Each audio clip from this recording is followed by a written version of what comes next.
Good afternoon, everybody. I wish to declare the opening of the annual general meeting of electors for Monday, the 3rd of February 2025, to be opened at 5:30 p.m. The City of Busselton welcomes the councillors, the staff, the City of Busselton electors to the annual general meeting today on the 3rd of February 25. On behalf of the City of Busselton, all present, I acknowledge the Wadandi Bibbulmun people as the traditional custodians of this region, and we pay our respects to the elders past and present. This meeting is being live streamed on the City's YouTube channel and is also being audio recorded for the minute-taking purposes. Some quick housekeeping reminders. Please put your phones on silent. And that actually includes mine.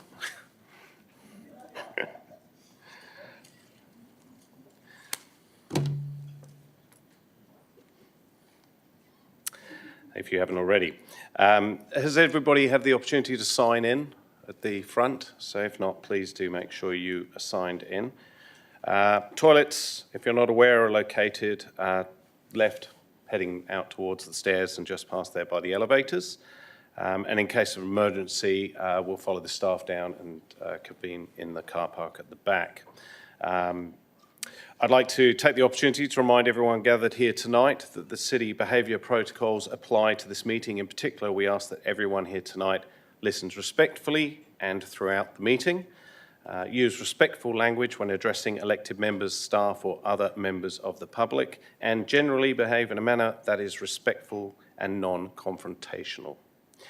If I consider a member of the public has engaged in conduct contrary to this behaviour protocols, I may request the person to refrain from their inappropriate behaviour. Where a member of the public fails to comply with such requests, I may require the person to stop speaking or, where necessary, ask them to leave the meeting. But I'm sure none of this will occur.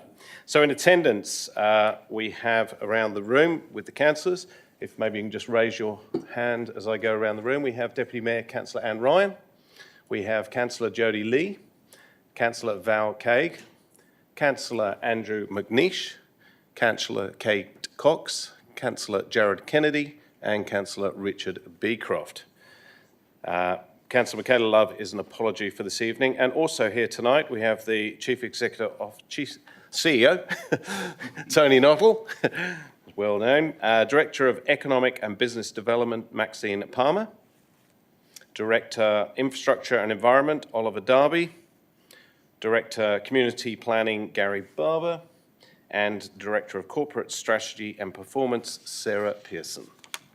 Thank you all for attending. In accordance with Regulation 15 of the Local Government Administration Regulations 1996, the matters to be discussed at the general electors meetings are, firstly, the contents of the annual general report and the financial report for the previous financial year, and then there is any other general business.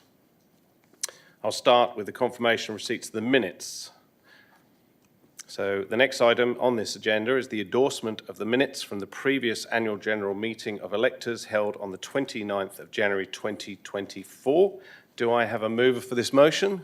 I have a mover, Kelly Hick. Is there a seconder? Anyone from the gallery like to second this?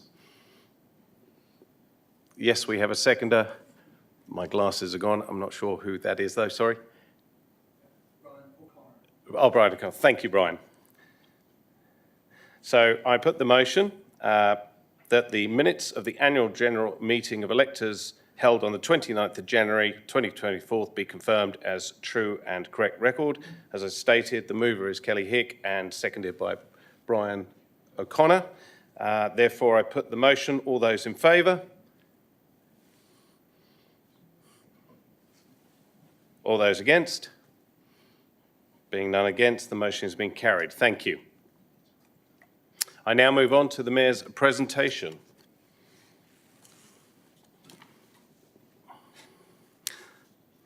So the purpose of this meeting is to present the annual report for the year 2023-24, and I'd like to run through some of the highlights in this past year. The annual report before acceptance tonight reports that the city's services, projects, achievements and financials for the 23-24 financial year. It reports against the key themes and outcomes of the strategic community plan in place and at that time, focused around environment, lifestyle, opportunity and leadership. In terms of leadership, in October 23, the local government elections were run around the state. There were some changes to the election processes, with preferential voting introduced and election of the city's mayoral position by the electors. The city was also able to use new provisions, allowing us to appoint 2 new councillors following the resignations of Councillor Woodhams and Councillor Riccelli without having to rerun the elections. The city's new elected members were eager to contribute to review the city's strategic direction and strategic community plan. This review commenced in February 2024 with the city running its community scorecard survey. This helped to determine the community's satisfaction with the aspirations for our district. The community reconfirmed that the City of Busselton is a great place to live, ranking equal first among participating regional local governments.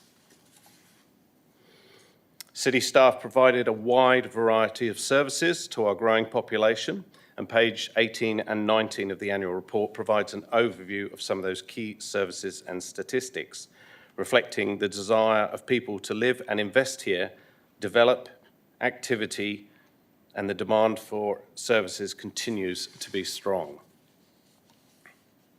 The Community Scorecard Survey ranked library services, tourism and festivals, events, art and culture as the city's top performing service areas. The community told us that sport and recreation is an area for prioritisation, along with responsible growth and development, local rivers, inlets and waterways, community safety and access to housing. All of these are reflected in our new council plan developed through the 2023-24 and adopted in October 2024. Elected members were involved in shaping and developing the new council plan. The plan builds on and enhances existing strategic priorities. The existing themes of lifestyle, environment, opportunity and leadership were added to with the addition of the new theme, place. 6 priority strategic areas were identified as a focus for the City of Busselton over the next 10 years, which are sport and recreation, rivers and waterways, responsible development and housing, airport services, community safety, and communication and engagement. Internally, following the appointment of our current CEO in December 2022, an organisational review was undertaken in the first half of 2023. A structural review of the organisation was implemented with 4 directors focused around economic development and return on city facility investment, integrating community development and planning, the integration of the environment into the delivery of infrastructure, and improved operational planning and performance. Key to improving organisational performance is enhancing customer focus. The City ran organisational-wide customer service training throughout 23 and 24 to enhance our customer focus, and this will be ongoing. We also reviewed its customer service and complaint handling protocols, with Council adopting a new complaints management policy. The Council also strengthened governance oversight through review of its Audit and Risk Committee, appointing an independent member and the establishment of an internal audit program. The Council received a report around improving risk management and allocated resources to the dedicated risk officer. This remains an area for improvement. The City's financial performance is a key strength. The City again received an unqualified or clean financial audit result from the Officer of Auditor General. Engaging in our community to inform decision-making is important. We do this through a variety of mechanisms, seeking to inform, consult and collaborate. The Your Say platform is our key online engagement forum and supports face-to-face engagement through workshops and in-situ pop-up consultation and information stalls. Our natural environment is a key reason we all live and love this place, and it is important that we protect it. Waterways management remains a key strategic focus for the Council. To assist Council in its advocacy and planning, the Council established a new Waterway Management Committee. The committee comprises of Council members and independent experts, with the objective of fostering community collaboration and furthering strategies for sustainable waterway management. Planning for Stage 3 of the sediment removal programme was reviewed throughout the year with the aim of determining the most effective method of removal. Works are anticipated to commence in autumn 2025. For Toby Inlet, focus remains around the management of the inlet, sandbar and the culvert and investigating opportunities for further foreshore revegetation, shall I say. The city planted 565 mature trees and 2,100 shrubs across the district. 18,650 tube stock were planted with the significant help of volunteers and school groups. The city undertook a dieback survey across 44 bushland reserves to inform future monitoring and treatment work. We joined forces with the Shires of Capel and Harvey, City of Bunbury and Leschenault Biosecurity Group, the Department of Biosecurity, Conservation and Attractions and Nature Conservation Margaret River region to control arum lilies across the wider southwest region of WA. The city contributes to our greatest lifestyle in many different ways to help foster a sense of community and grow both physical and mental resilience.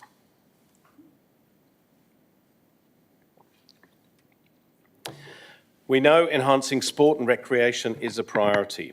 With the demand for sport and recreational facilities, and in particular aquatic facilities, the Council resolved to investigate the feasibility of a new district leisure centre and a suitable site for that, one that offers the greatest accessibility as a district centre. We also created in this year's budget a new sport and recreational facilities fund to invest funds for this and other future recreational facility needs, with the Council forecasting in its adopted long-term financial plan transfers of $38 million from rates to sport and rec. In Dunsborough, the importance of activating the new Dunsborough Lake Sporting Precinct was recognised, with the Council resolving to move to detailed design of a new pavilion on the northern perimeter, and sporting precincts provide a multi-use soccer and cricket fields, including sports lighting, multi-use netball, basketball courts, and provides another needed facility for Dunsborough. In Busselton, Church Hill Park Oval received a significant upgrade with new synthetic wicket and improved turf. There's a lot to go through. We're nearly there.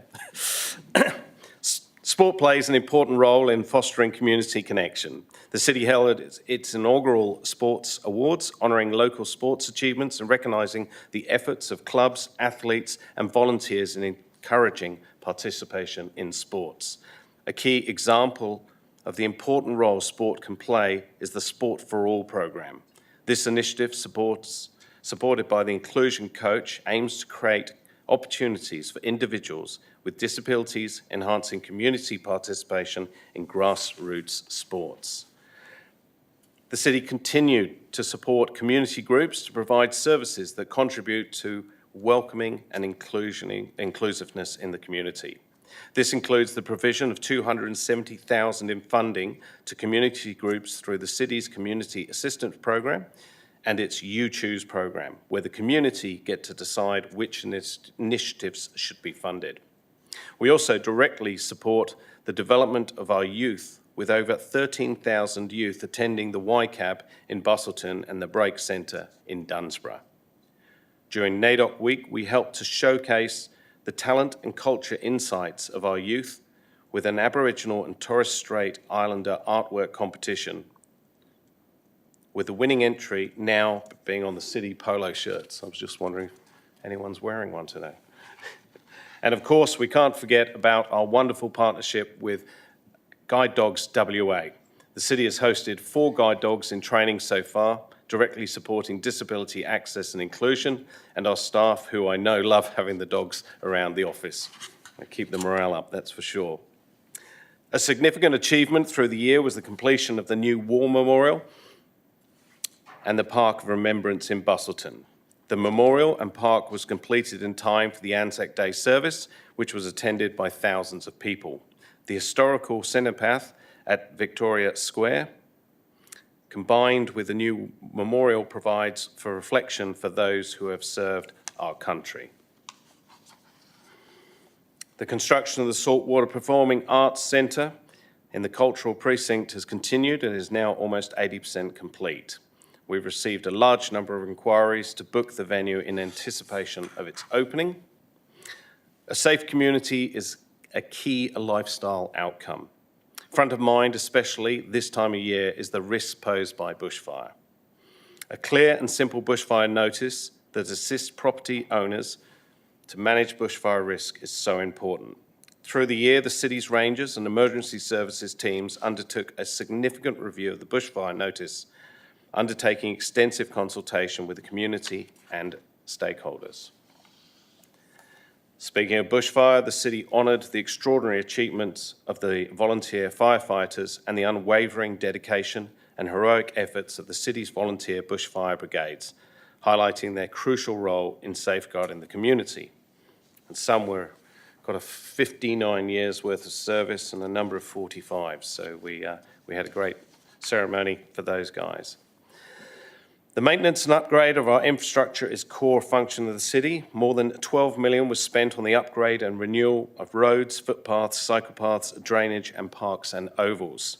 Significant projects include the Busselton Highway resurfacing and cycle lane upgrade, the Jal Barragup Road shoulder widening and sealing, and the upgrade and renewal of sections of Commonage Road. With the increasing demand for sport and recreational facilities, and in particular the aquatic facilities, we've doubled that one. Sorry, my bad. That's what I've got. Sorry? So Council resolved to prepare a new local planning scheme, and workshops on special character areas were undertaken. And this year we had 906 DAs received with 2,121 building applications. We continue to work hard to foster economic opportunities and support the sustainable growth of our district. Development and growth in the Busselton Margaret River Regional Airport is key to that. Passenger numbers continue to grow, with direct flights to and from Sydney commencing in March. The airport now caters for 3 Melbourne flights, 3 Sydney flights, and 38 FIFO flights per week. To facilitate demand and continue to grow airport services, the city is working on a business case for funding a new terminal building. Also at the airport, we upgraded the Royal Flying Doctor Service Transfer Facility. This significantly improves access to emergencies and medical services. The Council provided in-principle support for a new Marine Discovery Centre at the Busselton foreshore and continue to collaborate with the Busselton Jetty Inc. to facilitate experiences that connect with the city's lifestyle and showcase our beautiful marine environment. And we continue to support events as a key economic contributor and a way to connect to our community. 164 events were held in 23-24, providing a direct economic benefit of over $60 million. This represents a significant return on investment for the $900,000 spent on event sponsorship. And we also continue to support business, with Council committing $100,000 per year for 2 years to support the Busselton and the Dunsborough-Yallingup Chambers of Commerce and Industry. In closing, 2023-24 was another successful year. We live in one of, if not the, best regional local government areas and have a lifestyle that is the envy of many. While we continue to be challenged by our growth, we work hard to balance the demands to deliver on our vision for the community, which is to be the place where environment, lifestyle and opportunity thrive. I'm proud of the efforts of the Council and the staff here, and I present to you the Annual Report 2023-24. Thank you.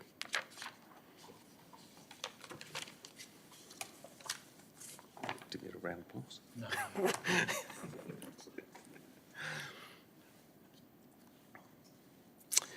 Having heard those achievements, we now move to the next item on the agenda, which is the receipt of the annual report. Before we move a motion to receive, are there any questions specifically on the annual report? If no questions, do I have a mover for the motion?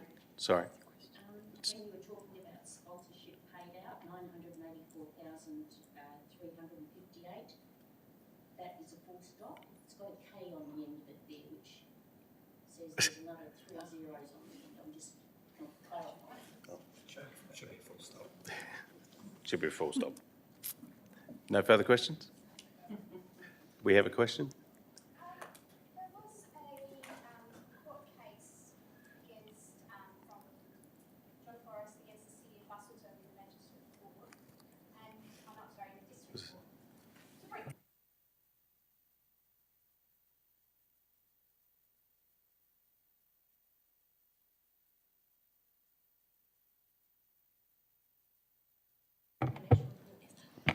I think in relation to that one, that would be this financial year, not the previous financial year in 23-24.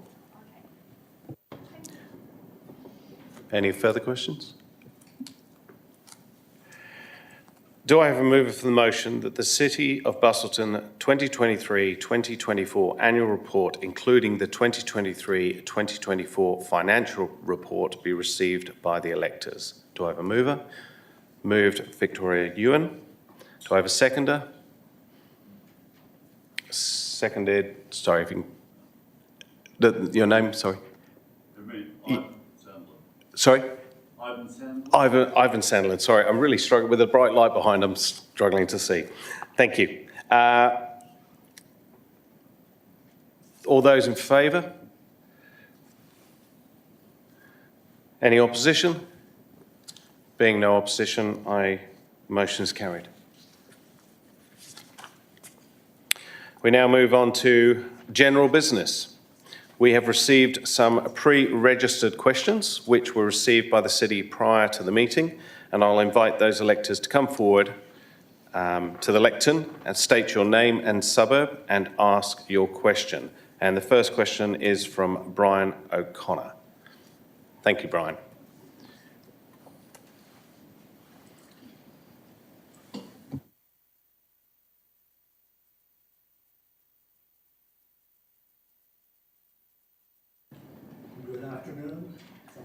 Yeah, I believe that's good. Can we all hear? Thank you for the opportunity. Thank you, Brian. Yeah. I just wanted to follow up on a question or two from last year's meeting.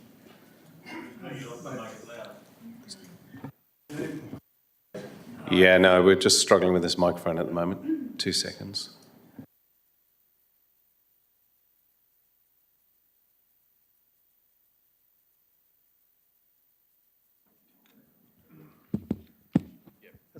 Is that better? You might just need to talk quite closely to it, if that's all right. Thank you. Is that, how's that? Oh, okay. Okay. My question is in 2 parts, but linked.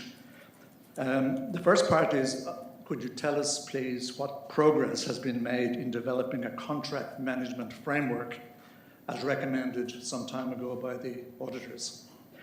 And secondly, how developed now is the corporate risk register? How do you assess risks generally? And how did the risk of a cost blowout in the saltwater contract appear to have been missed? Thank you for your question. I'll direct that to the CEO. Thanks for your question, Mr O'Connor.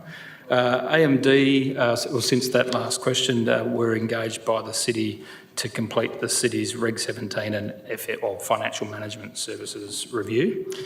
They have made a number of recommendations in relation to contract management. One of those was to develop a contract management framework, and this has not yet been completed, but is scheduled for the end of the financial year. Other recommendations included considering a centralised contract management structure and system, and the costs and resources implications of this are currently being assessed. Ultimately, the city has a number of current competing priorities, and we're working through those at the moment. So that probably addresses the first one, Mr O'Connor. The second one around how developed is the corporate risk register now. The city's corporate risk register still does remain at a base level of maturity, and funding for additional resourcing has been provided by council, which is fantastic, to help consolidate and improve the city's risk management. However, the city has been unable to secure a suitably qualified resource to date. In terms of how risks are assessed, the city has a risk management framework and a risk matrix which it uses to identify its risks. The matrix is similar to those used by other local governments and assesses risk using a combination of consequence and likelihood. Risks are generally identified and added to the register as a result of the strategic and operational business planning. We also identify risks through council reporting and project management processes. Currently, these risks are not maintained in one central register, however. The financial risk associated with the saltwater project was identified as part of the report to award the tender back in November 2021. At that point in time, it was identified as a medium level of risk, which is identified as a moderate financial consequence up to 1 million being possible. The business case also identified a risk of cost overruns rated medium.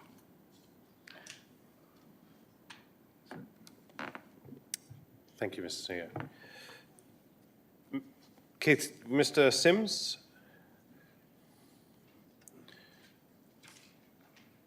If it's possible, if you can ask the three questions as they're related, and if you can ask all three questions and then we'll answer them afterwards.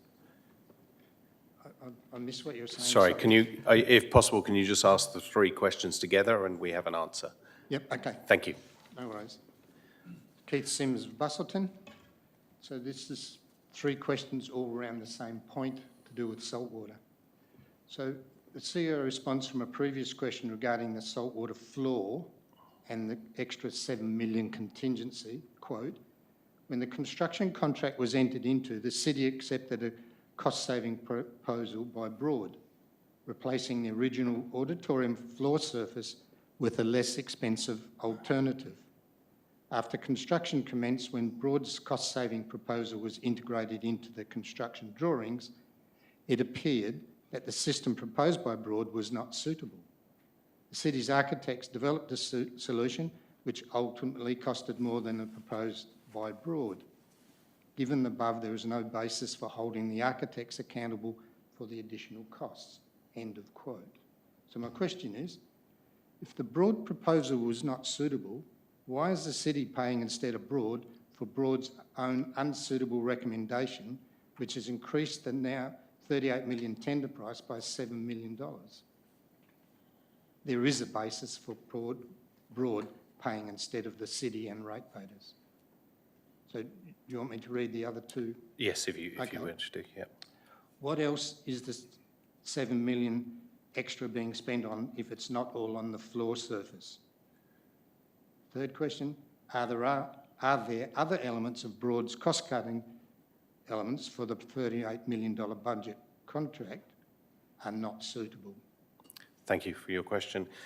These questions relate to a contract variations and how liability for the costings of these variations are determined. The construction contract between the city and Broad requires from both parties to not disclose confidential information. The questions asked by Mr. Sims are in relation to the confidential information which, if disclosed by the city, would result in a breach of the contract. Note that contract variations in relation to the auditorium floor have not increased the 38 tender price by 7 million as suggested by your question. The 7 million budget amendment resolved by the council is in line with a revised projections relating to the final cost of the overall project. That doesn't answer my point about if the architect's not responsible for putting in something that's not suitable to get their contract price down to 38 million, well, why aren't they paying for it? I'm not asking for confidential. It's probably Why a matter isn't of, the it's council a matter of asking for- variations, that was all. So was- that's all I can say at this point. Well, it was an unsuitable product, so you've had to spend I, more money. I won't go into the details of whether a product was appropriate or not, so. That was the answer from from yourself and the CEO before. When That I wasn't spoke, so. I was giving a little bit of leeway, saying there is examples of where costs can increase. That was all I was showing an example of something that goes wrong. And I've mentioned before, when you build a house, that you may find that you realise you want the door opening a different way, or that the step to the patio is not quite level. So as an engineer, this is a very complex project.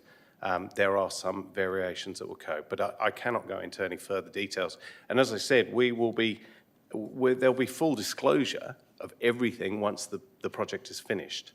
But we cannot do that. That's all I'm saying. But what I'm saying is, if they put in an unsuitable product to meet a $38 million That's fixed hearsay. price- That's hearsay at this point. So Sorry? it's hearsay whether you're assuming that the product wasn't right. Well, it's So- in writing from the CEO. It's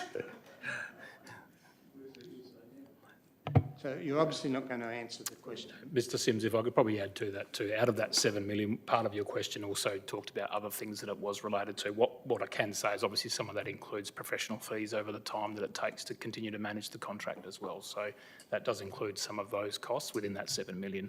The 7 million is the extra required for what we predict will be the end cost. Yep, and I accept that as 7 million, part of that being contingency changes. But the problem with the floor, because Broad offered an inferior product that wasn't suitable to meet their 38 million, why is the city paying for it? Thank you for your question. Yeah. So you're not answering the question. Next we have Earl Happ. If you'd like to come up, please. If you can speak quite closely to the microphone, it helps. Thank you. Can you hear me okay? Okay, thank you. The number one priority for this community, and in fact across the country, is affordable housing. So my questions relate to the problem and the opportunities that have become available recently. I did have a general question to start off, which invited you to tell me whether there's anything that you know that you've set out that you anticipate you will do that relates to this problem. I've looked carefully in the annual report and I couldn't see anything of substance there. I'm really sorry, Al, but I am struggling to hear you. Are you struggling to hear? Yeah, what was the question that was? Okay, I'll let Susie. No, but Thank- you can stay here and I'll just repeat you. Okay. So he was asking, in the report, he was looking for information relating to the housing crisis and what you've planned. What the city is What is the city is planning to solve that problem locally. locally? Yeah. If I can direct that to Director Barber. Thanks, Mr. Happ. The city doesn't directly deliver housing, so the city has a role in ensuring that there's enough residential zoned land available for housing, which usually is delivered by private industry, and also advocating with the state government for solutions to barriers to housing. So that might be infrastructure barriers for sewer, power, water. It might be the direct provision of social housing that removes the need for other housing in the free market. It might be for workers' accommodation. We've also been working with the state to try and free up any state-owned land that might be suitable for workers' accommodation and the like. There is a new draft scheme that's been developed that will be coming out for public consultation in the near future. And once that's finalised, we'll be working on our new local planning strategy, which will be looking at, I guess, broader issues around planning in general in the community. The background. I'll read out. Okay, so the first question, That question's just been answered. okay. So the background for this question is the opportunity to solve. Maybe it's easier if you just hold the microphone, I'm Yeah. not sure. Or we'll just shove it up there, okay. It's about the opportunity to solve the problem and create a new industry, and the background being that faced with a housing disaster of the sort that we are experiencing in WA, the state of California in 2016 mandated that an accessory dwelling would henceforth be permitted on any lot capable of accommodating it. The ancillary dwelling unit, or ADU, also known as a granny flat or hosted short-term accommodation, take advantage of existing infrastructure like roads, water supply, and sewage. This is a very cheap way to increase the supply of housing.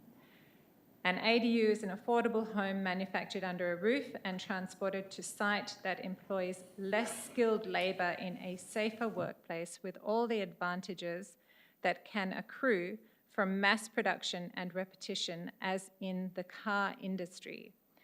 A carpenter now measures twice and cuts 100 to 1,000 times. Rooms are square, walls are vertical.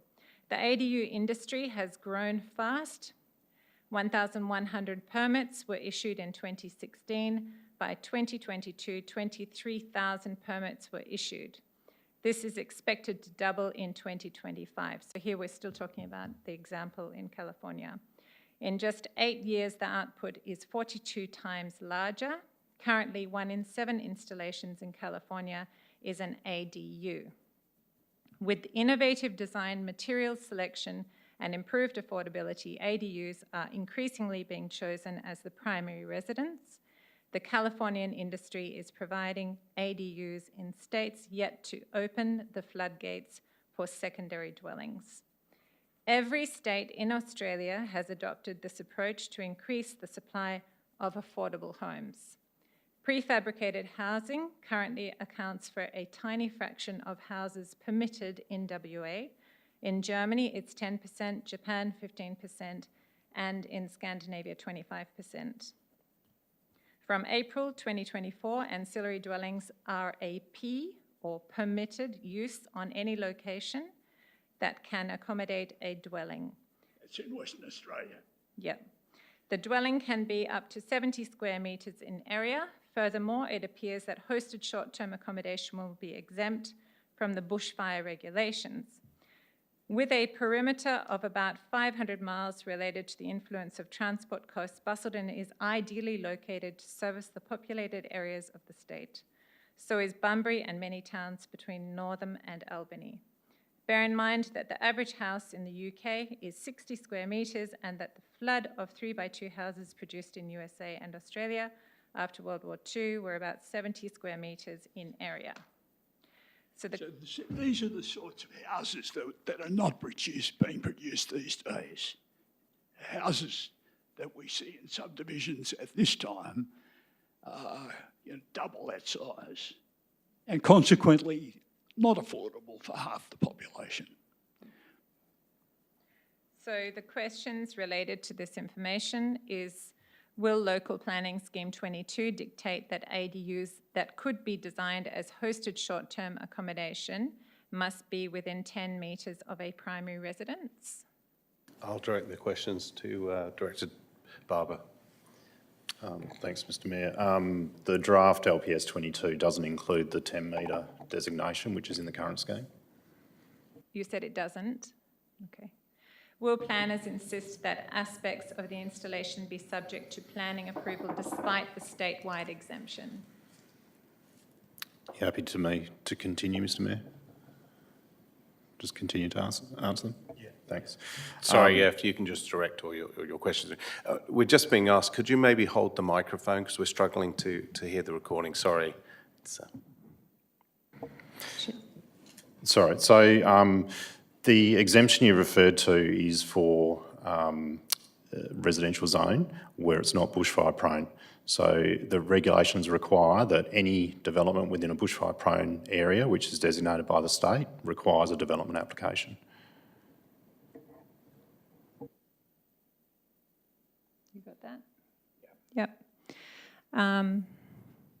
Will planners limit the concession to 1 ADU per lot?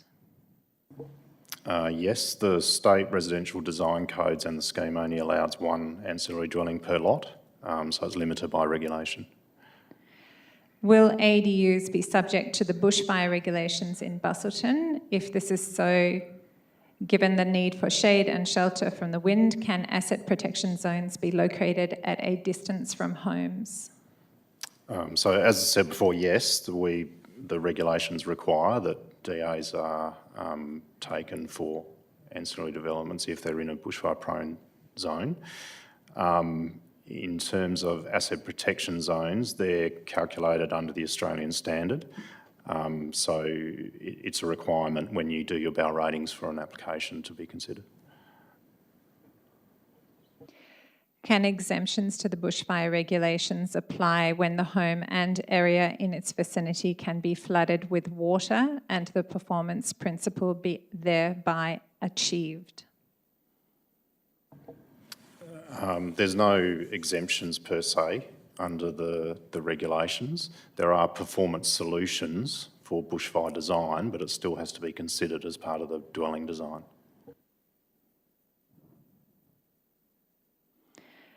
And will the city honour the provision in the regulations that allows for owner discretion when environmental objects are deemed to be an important consideration?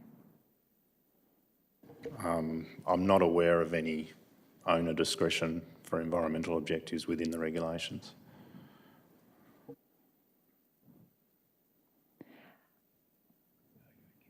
Yep. Next question. LPS 21 set up a zone, LPS 21 set. Landscape. No. LPS? Local planning scheme. Okay. 21. Local. Okay. Contiguous with a commonage rural residential zone, it referred to as a landscape value area. Using this strategy, the exemption relating to the clearing of native vegetation to accommodate a dwelling was negated. What will be the city's approach to clearing of native vegetation on land that is zoned rural residential, given that it is mandated that ADUs will be permitted in any lot capable of supporting a dwelling? The current approach isn't proposed to change. So the landscape value area has been in place since TPS 20, which is probably for some 20 odd years, and ancillary dwellings have always been permitted in that zone. It just needs to be considered as part of the process. Did you understand that? Yeah, sorry, could you repeat that? So there's no proposal to change the landscape value area in the new scheme. That's been in place for many years. Ancillary dwellings have been permitted within that zone over that time, but it doesn't change the requirement to consider vegetation removal as part of implementing an ancillary dwelling. So no changes.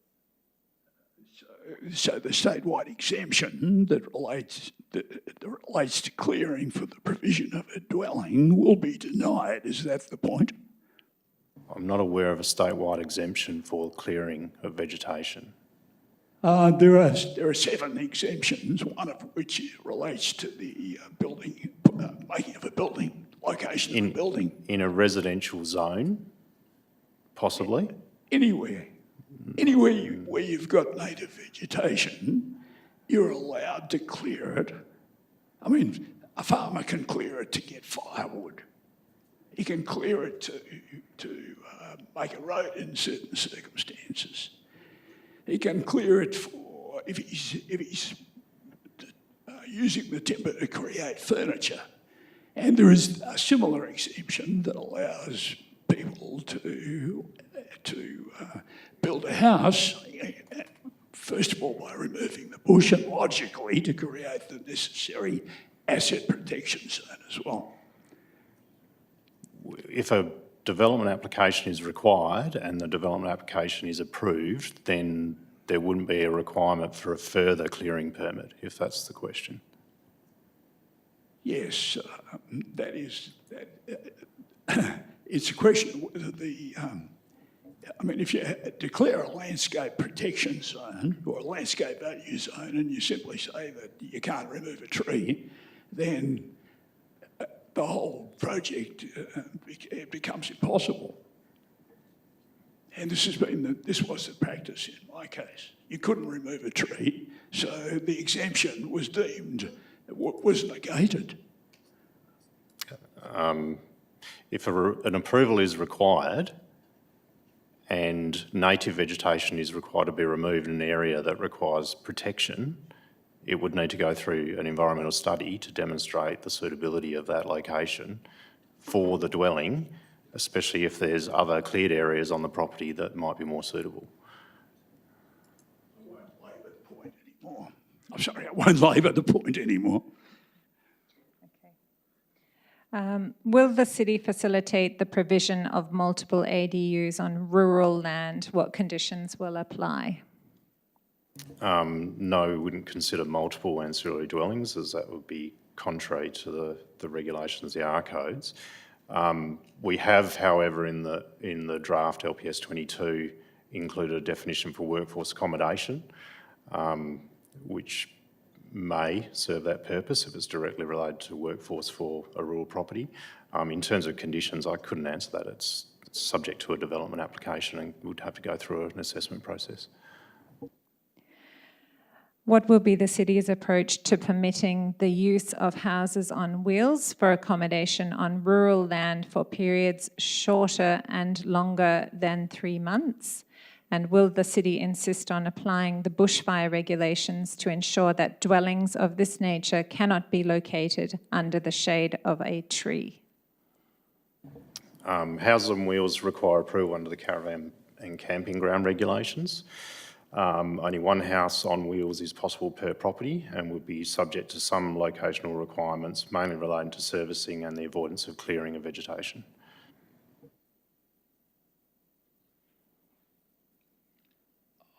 I'm having trouble understanding your speech through the microphone. I'm sorry. Will I be given a written response to the questions?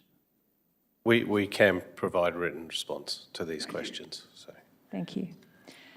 Will the city continue to insist that dwellings be located more than 100 metres from any road that it declares a tourist route, such as Hayes, Commonage, Wildwood and Caves Road? What is the city seeking to achieve via this directive? So that requirement comes from a state planning policy, the Lure Naturalist Ridge Statement of Planning Policy, and then is reflected in the town planning scheme and the city's policy. There's no proposal to change that, and in terms of the state policy, that requires the state government to change it. The policy is in place to provide a visual buffer between development and major tourist routes and to restrict development that might negatively impact the amenity of the locality and has been in place for many years.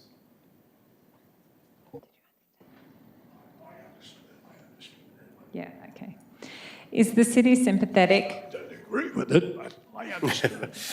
Thank you. Is the city sympathetic with the idea of designing neighbourhoods that are more livable, as this is understood by the WAPC? What is conveyed by the word livable? Will the city set out to limit the use of vehicles in residential areas? Will the city facilitate mixed use to promote proximity of recreation, schools, shopping and work to the place of residence? Is the city cognizant of the payoffs in terms of walkability, interpersonal interaction, the development of community, and a better deal for women and children.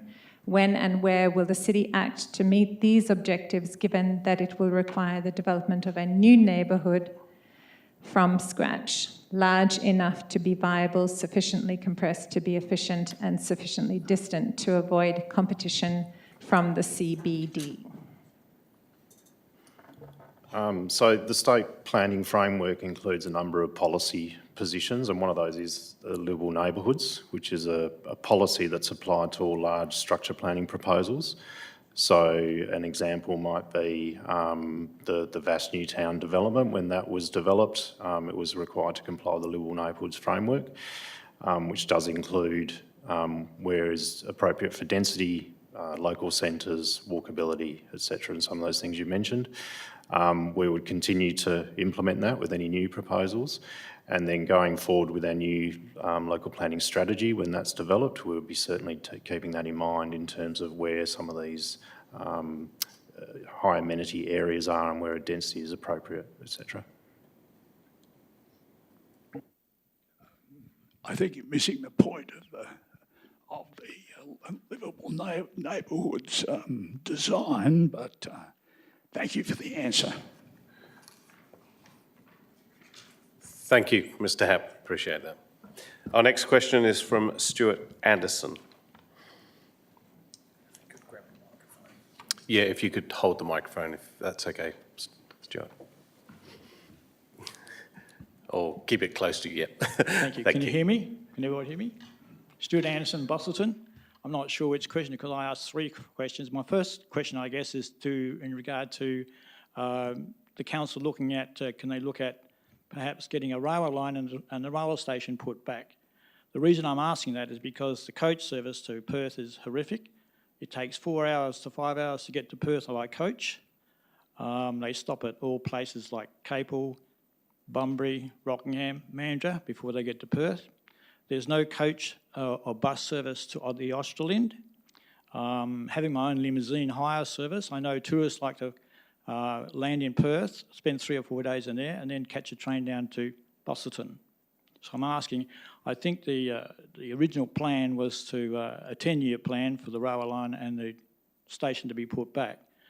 I would like to know if you can get a lobby the government to start putting the railway line back and the railway station back. Thank you. I'll direct that to the CEO, if I may. Thanks for that, Mr. Anderson. Yeah, definitely something that's been discussed around between both ourselves and the City of Bunbury over time as well, about getting those sorts of key links. And it's also featured as part of our council plan moving forward and a key advocacy piece for us.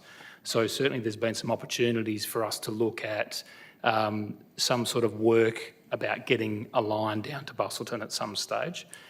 I'm also aware that the state government, with funding from the federal government, is already preparing a business case for a faster rail connection between Perth and Bunbury, and that the city has also advocated for Busselton to be included also, and will continue to do so whenever we've got the opportunity to advocate for that. And Okay. Absolutely agree with your comments. Yeah, we don't need a fast rail, we just need a rail service, that's all we need. Good idea. Did you want me to ask other questions? Yeah, if you wish to, yes. To do with the river, I hear we now have approval to go ahead with the dredging. Just a couple of quick questions. When is that going to happen, and what method are they going to use to extract the sediment? Well, as you know, the council did endorse the outcomes through the tender submission that we've recently given to Busselton Civil Pty BCP Group, and they will be doing it on the basis of a in situ dewatering and direct excavation methodology. Anticipated that sediment removal will commence around summer to autumn 2025. Next year? This year. This year? Yep, this year. Subject to all the regulatory approvals, environmental conditions, and water levels and land acquisition that we need to do. If conditions are outside of the limitations of the new in situ dewatering and the direct excavation method, the program may need to be delayed until the following summer autumn. So if we can get everything through, then we plan to do it this year, which I hope we do. So you don't know what method they're going to use? Yeah, literally directly digging it out. So excavator and pulling it out and then removing it. All right. The other question is, the Water Management Committee are doing a really fantastic job, and I'm really excited. The next question is nanobubbles. I'm really excited to get that put in. When is that going to happen? Because I believe the supplier has got systems all ready to go, just a matter of getting it organised. Yeah. Look, the resolution from C2411/321 for clarity of the trial. I'm just going to, because you've asked the question differently, but I think this will give you some full information. So for clarity, the trial is not free. A contractor has offered to provide aeration pipes and weights free of charge. All other costs, such as the silk curtains, the water quality testing, the power compressors, installation, etc., are being provided by the city. When will the trial be carried out? The officers are in the process of seeking the various agencies' approval. No timeline can be provided for the approval process. In addition, officers will work with the agencies to determine the most appropriate timing of the trial to ensure all scenarios are met, e.g. before and after a bloom.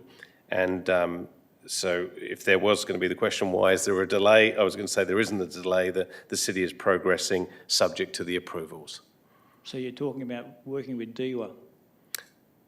I'll probably, working with a few, but I'll pass this to Mr. Darby, Director Darby. Yeah, yes, working with DEWA. Yeah, good luck with that. Thank you, Mr. Anderson. Thank you. The next question we have is from Kathy Broadbent. Ms. Broadbent, if you'd like to come forward, and if it's easier to grab the microphone, please do so.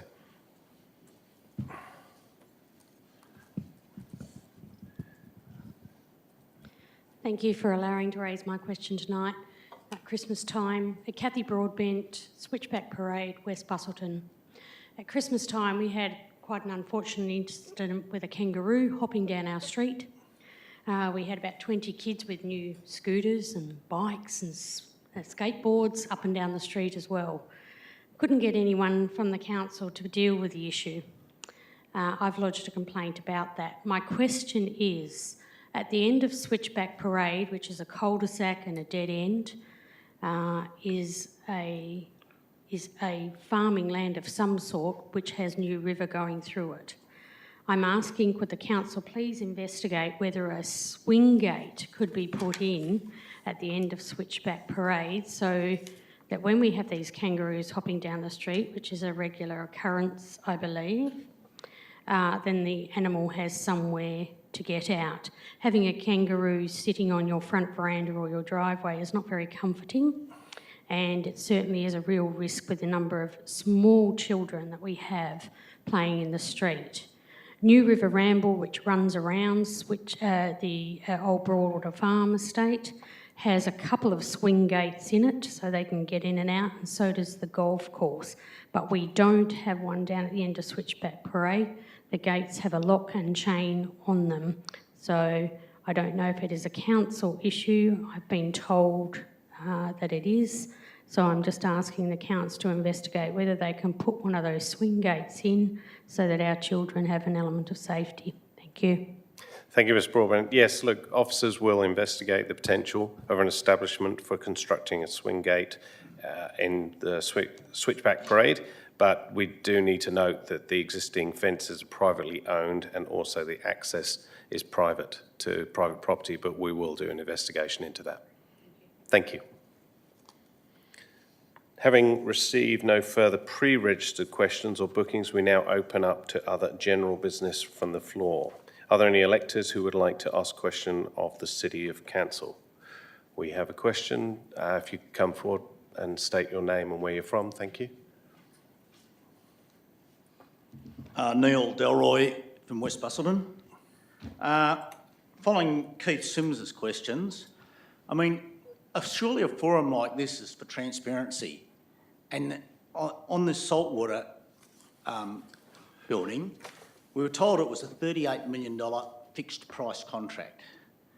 Now, you claim you're an engineer. If there's a fixed price contract, it's fixed, unless there is a deliberate variation by ever who's getting it built. Now, you're saying there's $7 million, you're not disclosing where it's coming from, and I think the community's got a right to this, because this project originally was costed at, what, $24.5 million in 2021, and it's gone up and up and up. It's now 110% of the original cost. You can't just have a community forum like this and then refuse to answer the questions. It's just not acceptable. We're not hiding, it's a matter of the timing of disclosure.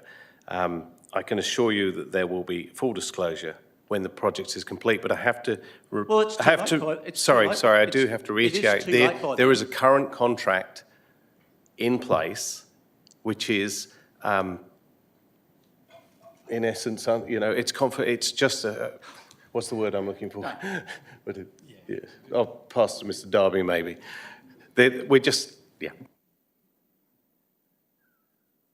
So we're managing the contract in terms of the contract. And so there are elements there that are we can't disclose at this point in time because of the confidentiality associated with the contracts. If it was a fixed price contract, is it a fixed price contract or not? Tell us It's a fixed price contract subject to variations. The contract allows for variations. And that's a variation initiated by you? No, by the council? Initiated by the contractor. Well, it's a fixed price contract. He's No. Any contract or contractor subject to the contract has the ability to request a variation.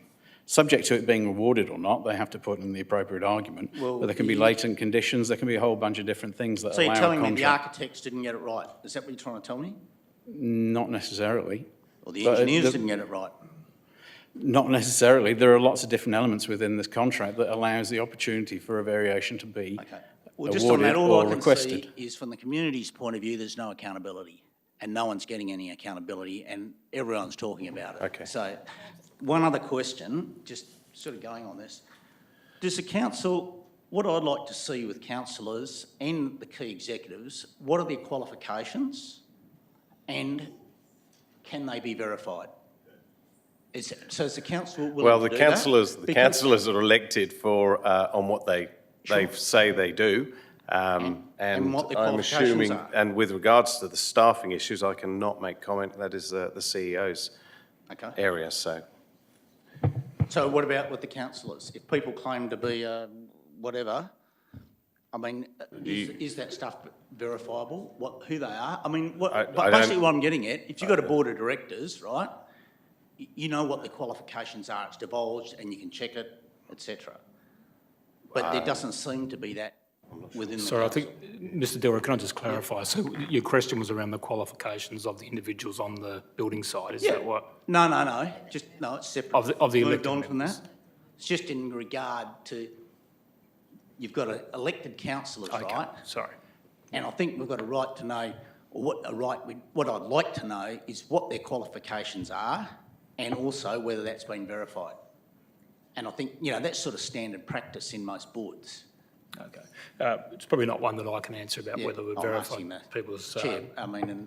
But going through, what I can from the CEO's perspective is that when the election is called, obviously a candidate has to meet certain requirements under the Act, which includes being on the electoral roll, not convicted of a crime, etc., etc. So they've met all those requirements. So that's one thing that's checked off by the Electoral Commission. So I'm not sure if I get all that. That covers that. That's fine. I'm just asking if they would consider that and come back. If anyone's... I don't think it's a requirement of... Yeah, I mean, unfortunately, as you've seen, some people do make things up, and if they get caught out, you got the picture. Then they will be found out, hopefully. But I don't believe there's any regulations for us to prove. Councillor McNeish, you wish to add something? Only that I think there are some regs pertaining to a chief executive or perhaps senior staff where, if they've made representations on the basis of their appointment that are then found to be unsubstantiated, then there is recourse. But I don't think that has yet been extended to elected members. But there's nothing on councillors, elected members. There have been examples in state parliament where someone recently said they'd won a medal for some sort of meritorious service that they never actually received, and then there was a code that applied, and that politician doesn't have that role anymore. Yeah. I don't think it's come down to this level though yet. Okay, thank you. Anyway, Sorry, it's for level of government. consideration. Thank you. No, look, and it is up to the public when voting people in to also do their due diligence on who they elect. Yeah, but to check university qualifications in some jurisdictions, you have to have the person's permission to do that. Yeah, I'm not sure, and that doesn't seem to be a thing with councillors that I'm aware of. I know so. Sure. Okay, thank you. Ms Happ, if you'd like to come forward, name and where you're from. Thank you.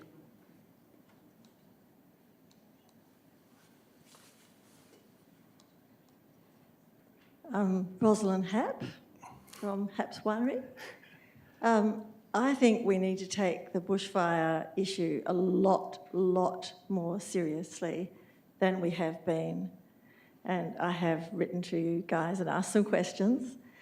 The first thing is I think we are big enough to need a permanent fire brigade, even if it was only 3 people. Has that ever been thought of?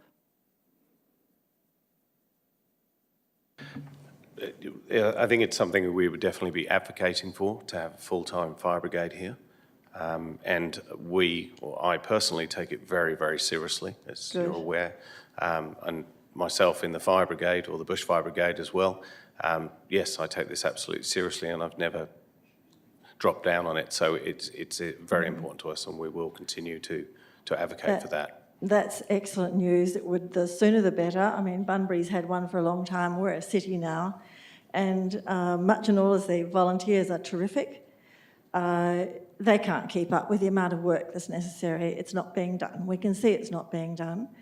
And I would like to give that example of every time I drive from the Commonage Road roundabout down into Dunsborough, I look at the amount of dead material in that area on the right-hand side where the bush has just been allowed to do whatever it wants to do, which is fair amount of it has died. And it's within metres, like less than 10 metres of backyards of residential houses. So I can't see, I mean, it's much the same in most areas. I mean, when we first came down here, most of the road reserves were fairly clear and well looked after. They were either looked after by the farmers who were farming the adjacent area or the council. And I think that the ball has been dropped. So what do you think about that particular area, and are there other areas that concern you? Maybe I'll take it on notice. Thanks for that, Ms Happ. And obviously that was something similar to what you raised when you came into a recent Yes, that's council right. meeting. So thank you very much. I'm just pointing out a different area, that's all. Yeah, absolutely. And it's pretty familiar to a lot of the elected members and the staff around the table as well of that particular area. And obviously as we grow, we need to put more efforts into bushfire management moving forward. So happy to take that on board as well. The career fire service, as you mentioned before, that'll be part of an advocacy arrangement as well, but they wouldn't be involved in verge burning and things like that. It'd be a different sort of component of what a career fire service would do. But maybe that might free up some of the bushfire volunteers that we have to be able to do some more maintenance around the place. Yes, certainly I don't see enough maintenance being done. And I mean, we own a property and we know how much effort it takes, and skill, courage to actually really look after your place. And I'm hoping that there will be some kind of survey taken of every road reserve around here. And I'd like to see a program where I can, you tell me when you're going to be dealing with those issues. There are many. And we don't want to wait for a huge fire before we deal with it. Thank you for Thank your you. question. Thank you. Cheers, Rosa. Dr. Sadecki, would you like to come forward?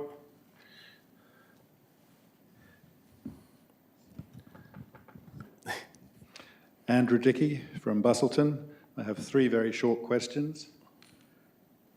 The first one is, how can the community ensure that the next mayoral election is not one made by the public, but one made as it has always previously been, namely by the elected members themselves?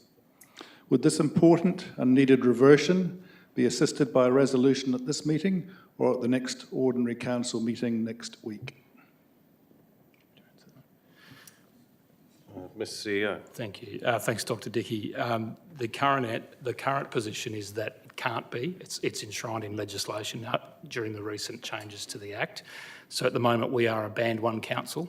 So Band 1 and 2 councils must vote for their elected leader, whether it's a president or a mayor, in our case the mayor. So until there's changes to legislation, it will have to remain the same as it is now. There's no time limit on that. Okay, thank you. Second question is, the City of Busselton has approximately 500 employees and a range of consulting projects. The cost of these are a major component of the annual budget. What will generate an examination and prioritisation of these costs, and how and when can some lower priority services be reduced or ceased? I'll give it to CEO. Very good question. Service level review is one of the projects that the city is undertaking internally at the moment to review some of those services. That will be determined more by, first of all, we need to assess what services are being supplied and what those costs are, etc. as well, and then determining whether there's some savings that can be made. And that will be presented back to council at some stage for them to consider as we move forward as to what levels of service they'd like to see.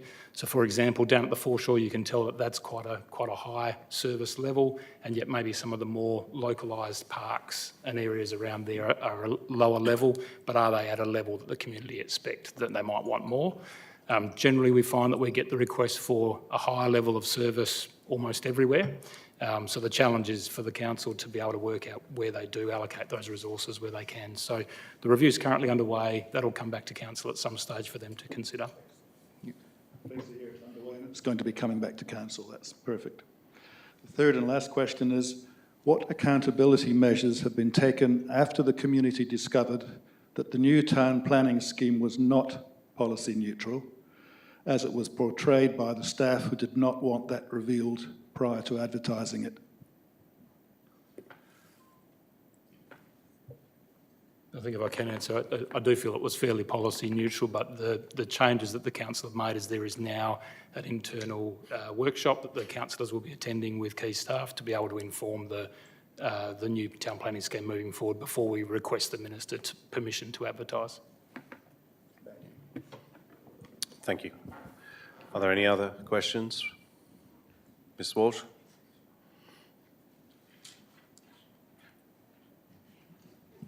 Jill Walsh, Busselton. Just further to that discussion about the councillors' qualifications, is it possible to get for the council to move some kind of motion or whatever they need to do to get to protect electors and get the CEO to check if the councillors are using our qualification as part of their election campaign, and also on that blurb on the council website, is it possible to get that qualification checked? Sure. Just to protect us?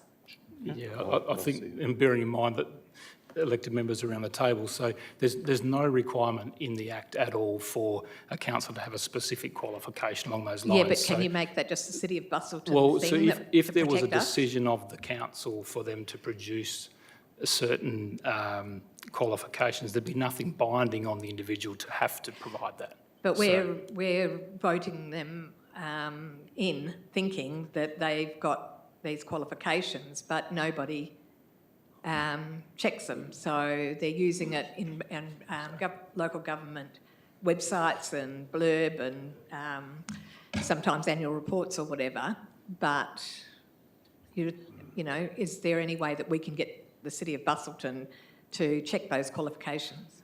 I don't think it'd be a City of Busselton question, actually, Ms Walsh. I think it would actually be a question of the department. So if what you're saying there is that if there is a profile that's been produced during the election process suggesting that someone's got a specific qualification and they in fact don't, or it's not recognised in Australia, I don't know how that all works, that would probably be something for the department to determine, because the only determining factor about whether someone can be a councillor or an elected member is those portions that are already in the Act, and they don't include, you know, a accounting or a commerce degree or so on and so forth. So it's probably more of a question for the department than the city.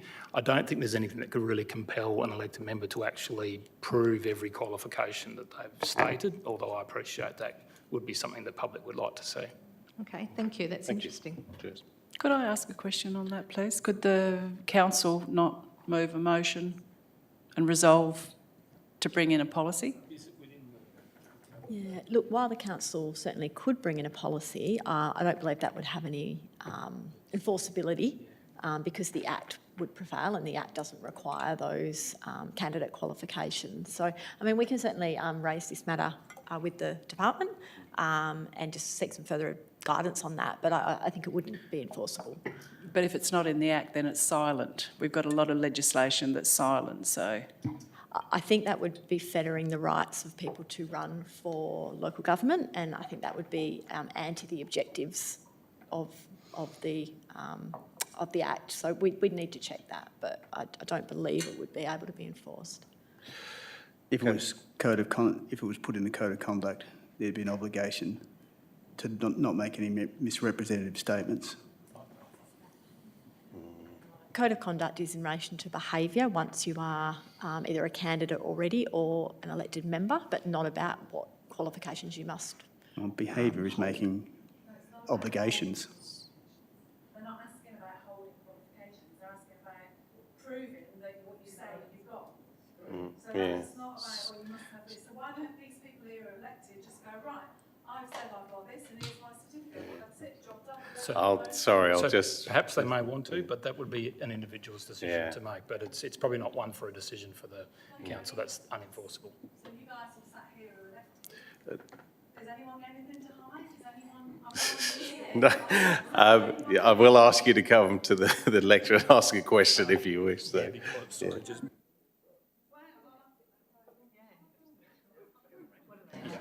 Yeah, the public can't hear you, that's all. So. Hello, my name's Anita Palmer and I live in Dunsborough, and I promised that I would come and I would say nothing. Can you just get closer to the microphone, please? Because I'm new at this. I understand that the people are obviously concerned that someone said something that isn't true. I haven't got a clue what that is or where that is. So why don't we just ask the people here who've said in their blurb, I've got this qualification, prove it. What's wrong with that? That would be up to the individuals. I'm more than happy to myself, but it would be up to the individuals to do that. Has anybody got anything? I can't ask you. You're not allowed to ask direct questions of councillors. Sorry, but it's something that the council can discuss. Like really easy it does. Fix that. You know, that's my. I will. We'll raise it at our next meeting of the elected members. Thank you, Ms. Hick. Thank you, Mr. Mayor. Firstly, I just wanted to extend my congratulations to Mayor, council members, CEO, directors and the city staff for your achievements outlined in the annual report 23-24 and for the many other initiatives and activities that are in progress in the current financial year. My questions relate to the Dunsborough foreshore, particularly the Dunsborough foreshore master plan. Now, in the minutes of the meeting of 29 January 2024, which is the minutes that were confirmed this evening from the Electors General Meeting, the then acting CEO, Ms Pearson, was asked about a timeline for a plan for the foreshore, and Ms Pearson provided a verbal response, and there was also an additional administrative response provided to follow the meeting, which is contained in the minutes as well. And that response that is noted is that the project was in the corporate business plan. It's an action plan for the remainder of the 23-24 financial year, and the following year, a coastal nodes planning exercise for the Dunsborough foreshore was anticipated, which was expected to take some time.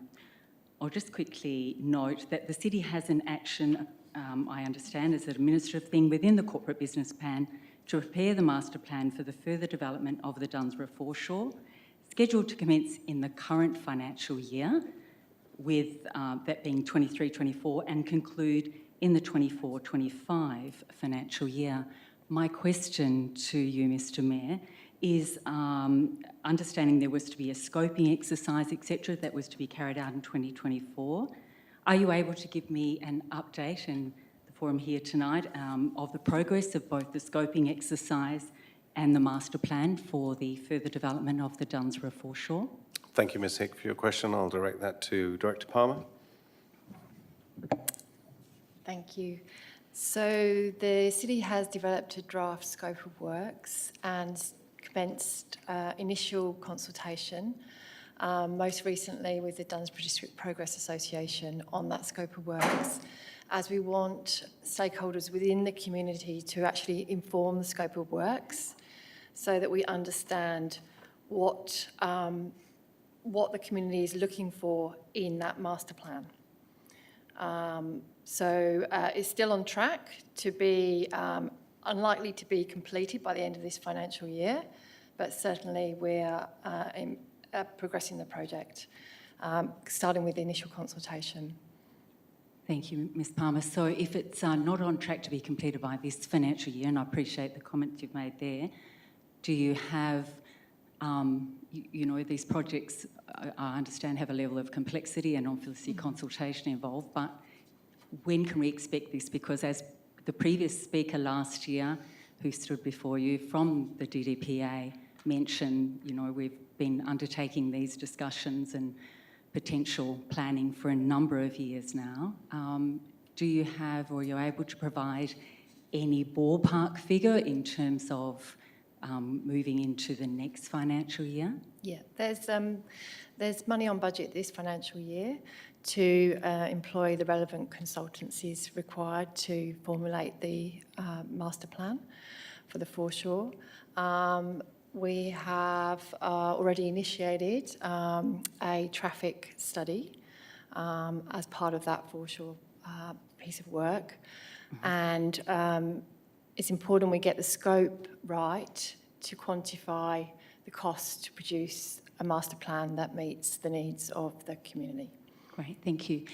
In respect to that particular project, if I might just ask, is it possible to have something, or is there something on the website to just talk about the progress, or at least where it's up to? Because we have a lot of people that ask about where it's at, and given the explanation that have been provided and will now be in the confirmed minutes, there is naturally questions, and appreciate that you're consulting with the Dunsborough District Progress Association, which is terrific, but the broader community who may or may not be hooked in there may have some questions. Yeah, that's a good suggestion. We can also use methods like the Bay to Bay newsletter to provide regular updates on progress. Great, thank you. If I might, a supplementary question. It's been a while since I heard that. It is. Didn't want to leave you hanging there. The next steps in relation to the Dunsborough foreshore, and thank you very, very much, Ms Palmer, but in terms of the council plan 2024-2034, which was approved by council in October, I understand, last year, and understanding what the then acting CEO mentioned about coastal nodes planning, and I wasn't sure where that picks up the Dunsborough foreshore planning, because I note in the particular plan at action 10.1, page 31, the development of a district coastal node master plan has been scheduled for 2027-28 with a notation that additional operating or capital budget is required to deliver this action.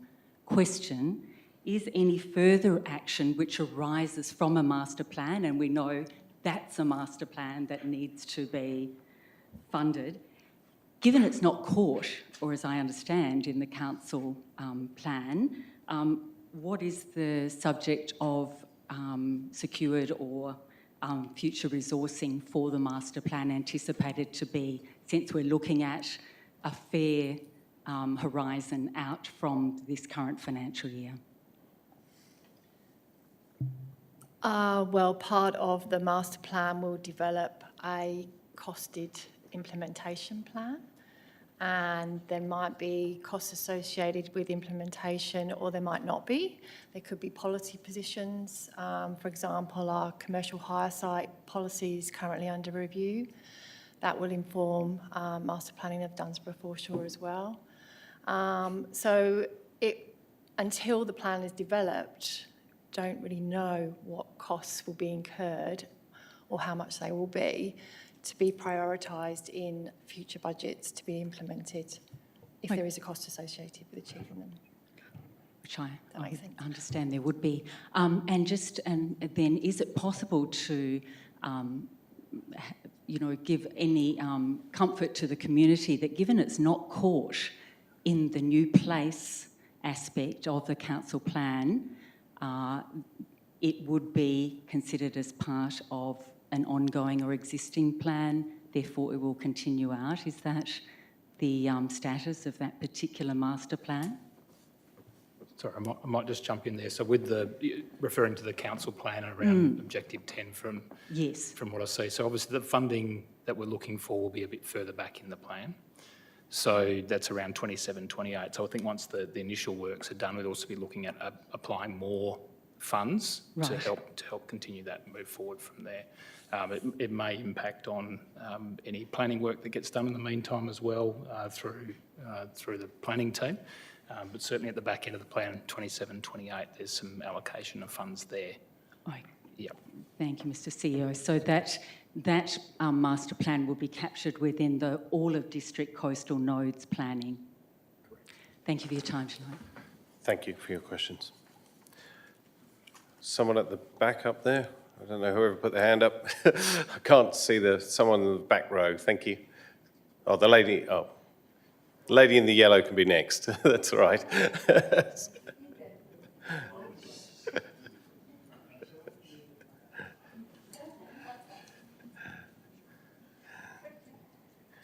Good evening, Mr. House.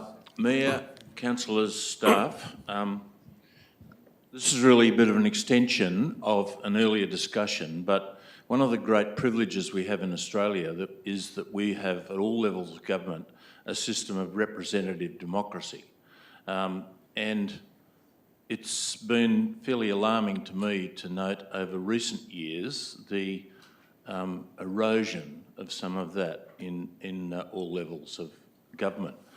A prime example is my old stomping ground, the Legislative Council of Western Australia has had legislation to change the way it's elected at this next state election, where 37 members will be elected from one electorate, the whole state.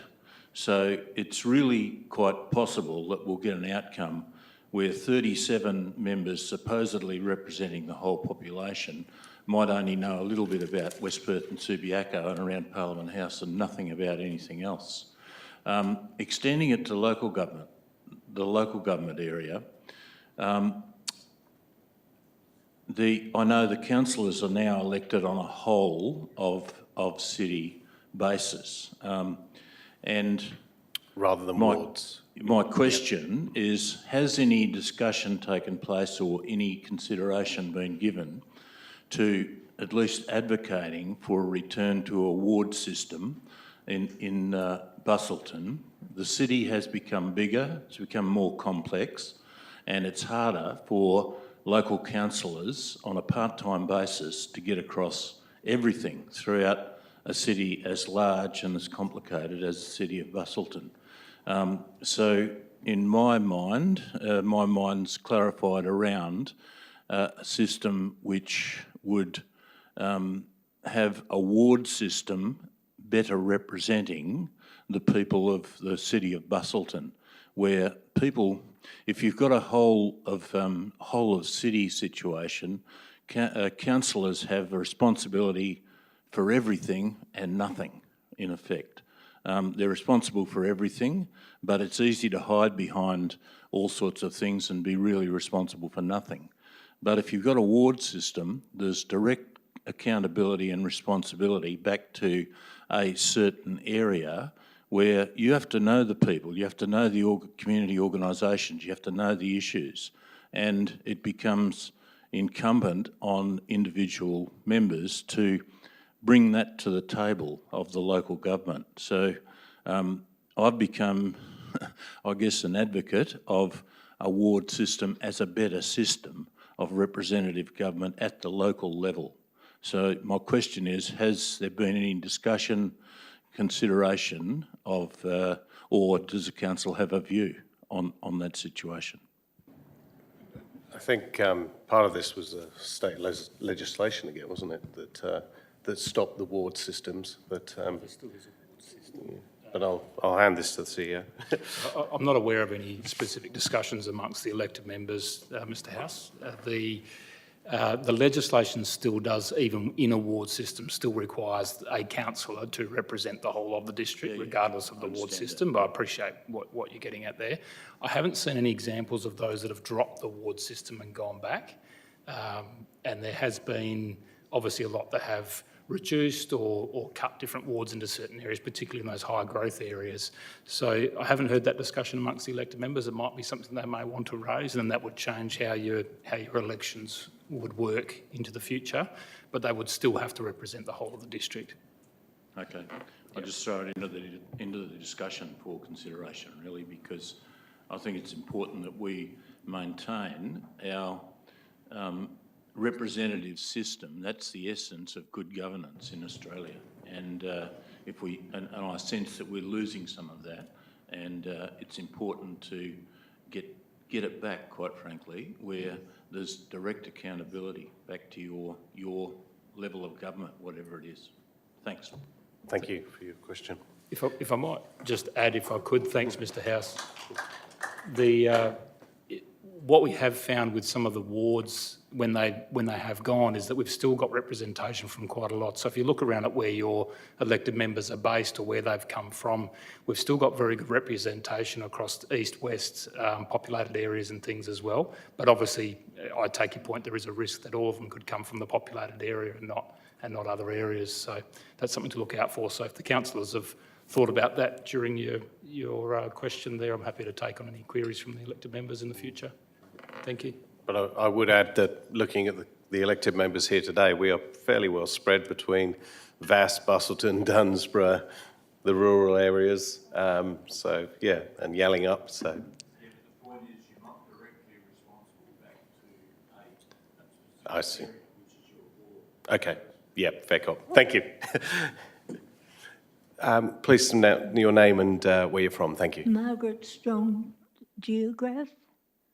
I'm rather concerned when people are catching South West coach lines or the other coach. As the winter's coming on, people are standing out in the rain waiting for a bus to come. And I feel that Busselton being a city, surely we can have a shelter on both sides of the road, not just one. And people at night catch buses, and it's not very nice. And I would like to see you send a representative or something to South West Coach Lines or whoever is responsible for this sort of thing to have a shelter made on the other side of the road, please.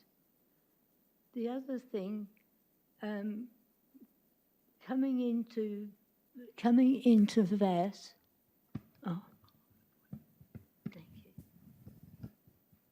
coming into Vass from Carbon up, you're at 110 and then down to 90, and all of a sudden it's 60, and people are braking.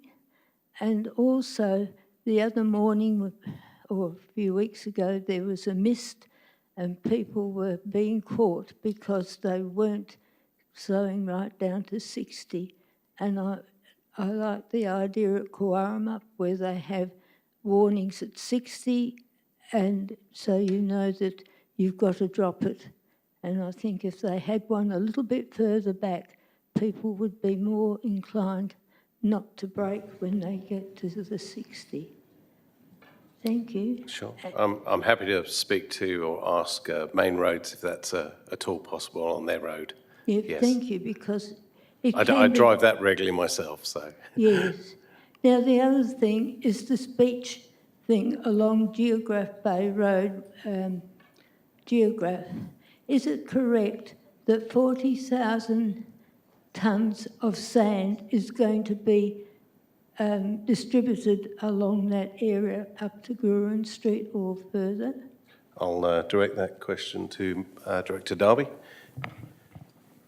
I can't be exact with the quantity of material that's going to be placed there, but there are 3 projects ongoing for the construction of dunes along 3 sections of Geograph Bay. There is a large quantity of sand that is going to be placed there. That's part of the PAC-P project that we received grant funding for.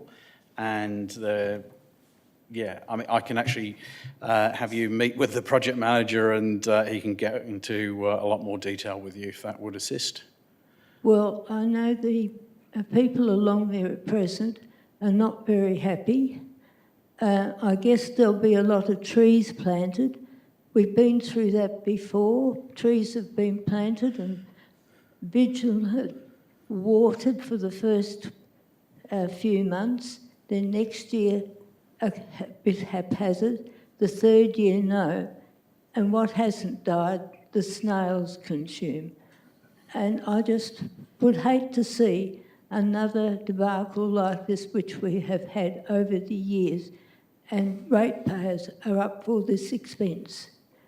And also, they are putting a netting or a plastic netting along from Morgan Street down. I'm not quite certain how far it's going down, but you can't get onto the cycleway. And so kids are on their scooters, they won't be able to get over there easily. You can't get there to walk to the beach. It's such a long distance, you're going to have to walk on people's verges. And I can't see the sense of it. I realise that you have to work, but I think, well, we would like to see gaps in that fencing where people can get through and kids can get onto the cycleway. So what is going to happen, please? Within these projects, the Yes. cycleway is actually being reconstructed and raised to form part of a levee to protect the roads and obviously the properties further behind there. There is traffic management in place which diverts pedestrians to what I would hope is safe locations for them to be able to access along the road and along the footpath and to the beach. As I mentioned before, I can actually provide further detail by getting the project manager to sit and explain it to you. We had a meeting with residents of Geograph Bay earlier today, and I understand they were satisfied with the responses they were getting. So more than happy for them to meet with you as well, Mrs. Strong. Well, I'm very concerned that kids have got to walk along the people's verges, and it's so the distance before you can get onto the cycleway. And I think you're going to have a few more breaks so people can use the cycleway until you do rip it up. I'll discuss that with the project manager and I'll give him your thoughts. Well, my see address what we is could do. 1004A, Geograph Bay Road. Okay, yeah, no problem. 1004A, Geograph Bay Road. Thank you very much. Thank you for your questions, Margaret. Did you want to know about the bus shelter? The bus Oh, shelter. sorry, the bus. So, mate, did you want to know about the bus shelter, Margaret? I'm sorry? You asked a question about the bus shelter. I didn't quite... The bus shelter. Would you like to know about the bus shelter? Yes, I would. Okay, Yes, very much so. Okay. And it's not only me, it's a lot of older people and people with children that have to wait. and also people who have to go and catch it at night. It's not good. Yeah, absolutely agree. The council has endorsed the budget this year, and we have an allocation for a bus shelter on the northern side of Albert Street. We've completed the survey, and we're in the process of looking at a design as to the most appropriate location for a bus stop shelter, so that it actually incorporates. It's difficult to get it to work properly because you want it to protect you from the sun in one part of the year and the rain in another part of the year, and also allow pedestrian access and so forth past it. So when we finalise the design, we'll be bringing that back to council for endorsement. Good. Well, thank you very No problem. much. Thank you. Thank you, Margaret. Look, I'm mindful there's a lot of people here, just so I can get an understanding. How many more people would have questions? Okay, so I'm just going to, maybe if we can sort of try and keep it to 5 minutes, that would be good if possible. Thank you. So, who would like to speak next? Oops. Come on. Right.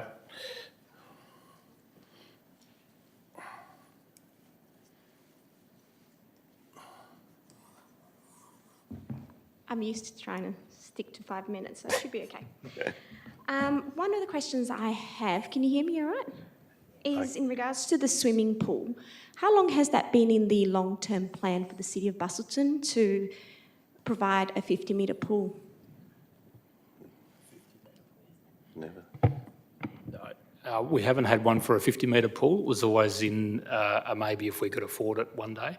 But what was in there, if you look at a couple of versions ago, was an upgrade to the existing pool for a reconfiguration of the existing pool area. So through our last lot of consultation with the community, obviously, and we've had a lot of feedback about the need for a 50-metre pool. So that's now been included at the back end of the plan as part of our look towards a new Geograph Leisure Centre proposal. Also, during the election, I attended the Meet the Councillors, or Meet them, what's it called, the candidates, and I remember the Mayor said that he would be making contacts with our government to try and get some funding for us to have a bigger pool. And I was just wondering how you've gone with that. Have you contacted the Premier or Libby Metten? Because we've got a state election, so perhaps maybe you could try and get some funding sent our way as an election campaign? I don't actually recall doing that. I think there's some other candidates that were probably saying I know, they it were was going clearly for you. I it. remember you saying that you're very good at making phone calls and speaking to the right people and advocating for us. So I was just wondering, have you done that? Have you advocated I for funding actually for said us? that swimming pool was going to cost a lot of money. But anyway, but Libby Metten has just announced today that she will be putting, should she get in or the Liberals get in, she'll be putting $25 million towards the airport. And 7.25 looking at how we can do the GLC, so the studies and the infrastructure. So do we have a kind of plan on when we might be getting it? Because I just feel like from everyone I know, we've just been promised and promised, and it just keeps getting thrown further and further down into the future. That's why we have the long-term financial plan and the plans that you see in front of us today. So at this stage, it's, as the CEO said, it's we're looking at the leisure centre in 2028. Or sorry, no, 30. Sorry, what year was it? What's that? Sorry. So the District Leisure Centre is forecast to commence construction in Year 9 of the long-term financial plan that's just been adopted. Okay. That's obviously subject to some supporting state government or federal government funding as well, with contributions from the city coming from the Sport and Rec Reserve. So it's about 38 million from the Sport and Rec Reserve, as well as loan borrowings. So there's a few variables, but subject to those variables being put into place, it would be looking at Year 9 and 10. Okay. And also, have we contacted the Labor leader in regards to getting some funding our way? Because they could get in, you know. So have we... I've had meetings with the Labor candidate, and we have put forward our current requirements and what they're asking us what we need to do. And have they promised any money our way? No promises. Haven't heard anything at this stage, but it's a pretty moving feast at the moment with the election and the Yeah, that's federal why one I at thought the it's a moment good as time to well. try and get money because we've got an election, so that's when they like to spend. I'd like to hope that with an announcement from the Liberal Party that might encourage other political parties to come to the party as well. Yeah, okay. And I've got a couple more questions, a totally different subject. I just wanted to know what the difference is between the local planning scheme and the local planning strategies, because we're going to be looking at changing it all up. So just wanted to know the difference between the two and which one the public will get to consult on, the strategy or the scheme. I'll direct that to Director Dove. Barbara? Thanks, Mr Mayor. So the local planning scheme is the statutory document that outlines land use, permissibility, zoning, those sorts of things. The strategy is an informing document into the preparation of a scheme. So it sets out the growth areas, the aspirations of the community. The current draft local planning scheme falls out of our existing local planning strategy, which was done in, I think, 2019 from the top of my head. So once the new scheme is in, then we go into a new strategy. In terms of the consultation, both documents get consulted on. The scheme has a statutory requirement, though, that the Minister for Planning has to consent to advertise the scheme. So. Okay, thank you. And the other question I had, sorry, lost it here. It was in regards to John Forrest. Sorry, I did mention it earlier on today, but I just wanted to ask a couple more questions. So are we aware that John Forrest has won against the City of Busselton in the Supreme Court, and was he awarded a cost in that Supreme Court case? And how much was the cost that he was awarded? Mr. Sear? Yeah, I'd have to get back to you on that one. I haven't got the details in front of me, but aware of some of that, but I'd need to get back to you on that one. Does anyone know if we're going to be paying out any costs to John Forrest? Because that court date's come and gone. Yeah. And it's being resolved, so just wanting to know. Yeah, I'd need to get back to you on that one. Okay. And further to that question, do we know how much we have spent on legal fees going after John Forrest? Yeah, once again, I'd need to get back to you on that one. Yeah. Okay, no worries. No cost. So I've just had advice that no costs have been determined as yet. So As whether yet. that, yeah. So once we'll be notified, the community will be notified of how much that's going to cost us? Yeah, what we could determine or could release, we obviously would. Yep, if it's publicly available information, happy to provide that. Okay, no worries. Thank you so much. And I think that's... wasn't very long. Thank you. Cheers. Michelle? Ms Shackleton? I would just ask, and there's a little bit of people chattering in the background, and just a little bit of respect for the people asking the questions, that's all. Thank you. My questions relate to consultation in the annual report. It's one of your key themes that gets rolled out regularly. Number 4 is on leadership. It says that a council that connects with the community is accountable in its decision making. So when the saltwater, I would like to know when the saltwater review results are going to be released, please. Under that banner? That's unknown at this stage. We don't know yet? No. Okay. I'd like to say thank you to Andrew McNeish, Councillor Andrew McNeish, for fulfilling his role as a councillor in a perfect way through his successful motion seeking a report detailing organisational learning from the BPAC debacle, supported by Anne Ryan, Jodie Lee, Richard Beecroft and Jared Kennedy. Thank you very much. Opposed to that proposal was yourself, Mayor Cronin, Michaela Love, Councillor Cox and Val Caig.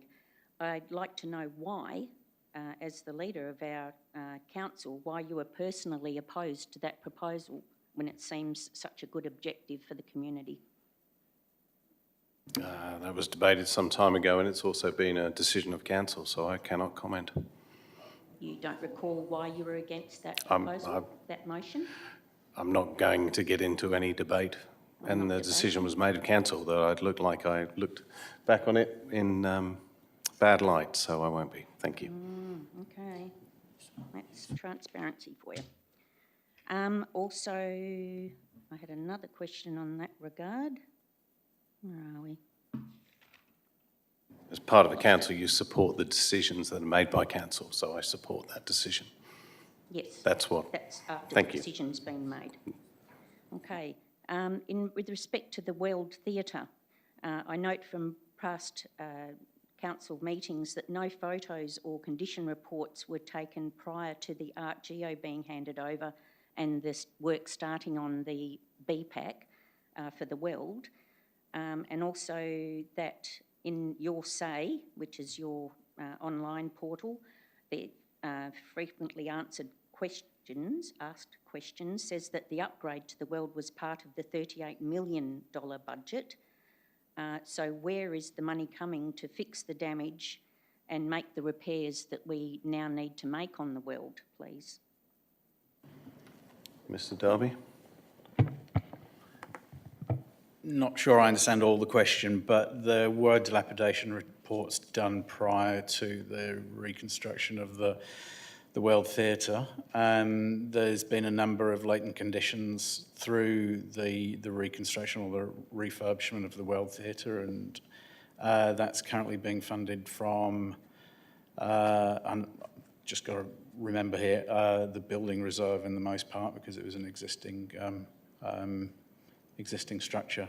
I think some of it has also been a component of the overall project cost as well. Yes, there wasn't a specific... the sort of the connection of the two. 250 or 300k within the thing to bring it up to scratch, but there was damage and mould and repairs that needed to be made as a result of the BPAC build. That's over and above that amount, I believe. I'm wondering where that's coming from.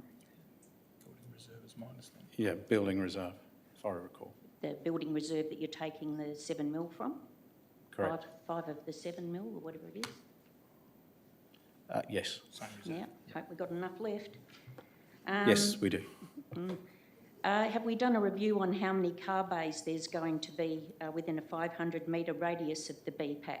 Since that statement was made by council, the situation in the city has changed considerably. And I'm just wondering if you're up to speed on how we're going with the number of car bays and what you're going to do. Sorry, Maxine. Ms. Palmer? Yes, it's 2,800 bays within a 5-minute radius was the original number. Yep. I'm not aware of any changes to that number. Well, certainly wouldn't have decreased. We've now got a shopping centre, Target's gone, and we've got a whole lot of things happening on the foreshore. We've got a chocolate factory going in there, or a chocolate, whatever you call it. So they're going to be allowed parking. So the number of car bays has most certainly changed. Not private parking for those facilities though, it's all public parking still. I'm not aware of any reduction in car parking spaces as a result of any private developments. What about Target? That would have been counted in the original count and it's gone. I don't know. The answer's no, I think. Every development gets assessed on its merits in terms of parking, but in terms of the overall parking supply in the town side of Busselton, we're doing a parking strategy this year.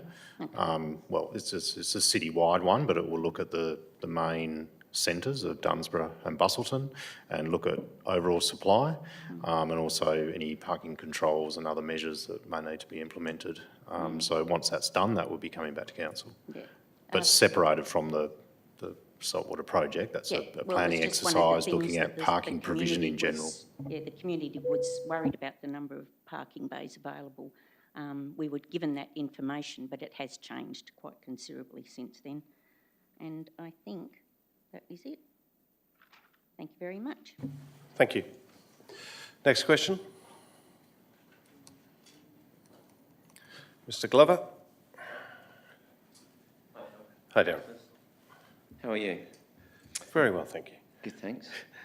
Firstly, I was down the foreshore the other day and watching the tourists come in and, they just complimented how nice this living space is. So it's great to be living in a really nice place. The comment made by the gentleman with regards to having a ward. That was going to be one of my questions. And I was just wondering if that could be raised as a question or public consultation or opinion seeked, because centralised governments around the world are becoming a concern, where there's just too much overreach and we lose identity within our community, and they're making decisions for us that doesn't affect them and it affects us. So anyway, as regards to my questions, as paid public servants of the City of Busselton, what are the codes of conduct you follow? Mr. CEO. There's a code of conduct which is available on our website. If you'd like to, you can access that. I can send a link if need be. Thank you. Question 2. Do you think all decisions made by the City of Busselton follow the codes of conduct? Certainly the intention. Sorry, what was that? It's certainly the intention. Okay, great. Yep. Question 3.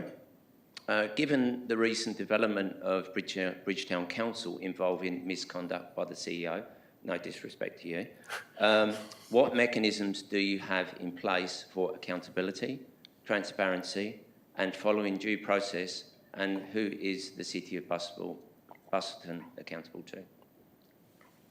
Mr. CEO. There might be some things that you might want to jump in on as well, but it's council or one of them. So who are we accountable? The ratepayers, and also departmental. If we're talking about compliance and auditing, etc., department is involved in that as well. What mechanisms have we got in place? Certainly a lot of checks and balances.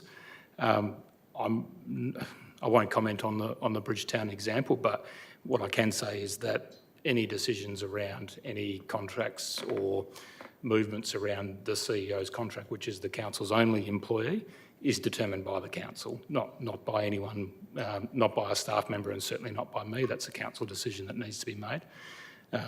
The other checks and balances we have is the Audit and Risk Committee, and as you would have seen in the Mayor's presentation tonight, the addition of an independent person on that Audit Committee, a range of different people on the Audit Committee as well, and the different reports that have been coming through, plus some reviews from independent consultants to go through and actually provide an audit plan moving forward. There's some good steps that the council's certainly made, assisted by the administration, to make sure that we are meeting those requirements moving forward. And with the code of conduct, it's certainly front and centre of employees when they're employed. They know that that's something that they need to abide by. So I think if we're talking from a staff perspective, covered by codes, covered by systems, and making sure we've got checks and balances in place. We also had the benefit of being able to employ very well qualified staff, which also reduces risk when it comes to elements around competency. There's something that the council wanted to add. I'm not sure if that answers from that perspective. That's good. Yep. Thank you. Thank you. Thank you for your questions, Mr. Glover. Next, Mr. Bennett.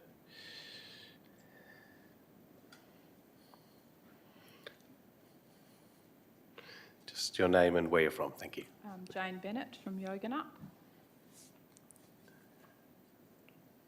I just thought I'd... Yeah, maybe hold the microphone, otherwise if it's easier. Thank you. I just, listening to Roslyn, is that correct? Roslyn Happ, it just made me think that my story is worth sharing, because some people aren't aware of what happened. I would like to thank Phil and Tony for coming out to our property, because we had a bushfire in Yoganup 2 weeks ago, which significantly destroyed most of our property. Luckily, the house was saved. But just in reference to what Roslyn was saying, I thought it was important that the community is aware of what actually unfolded, because I don't want anybody else to be put in the situation that we were put in.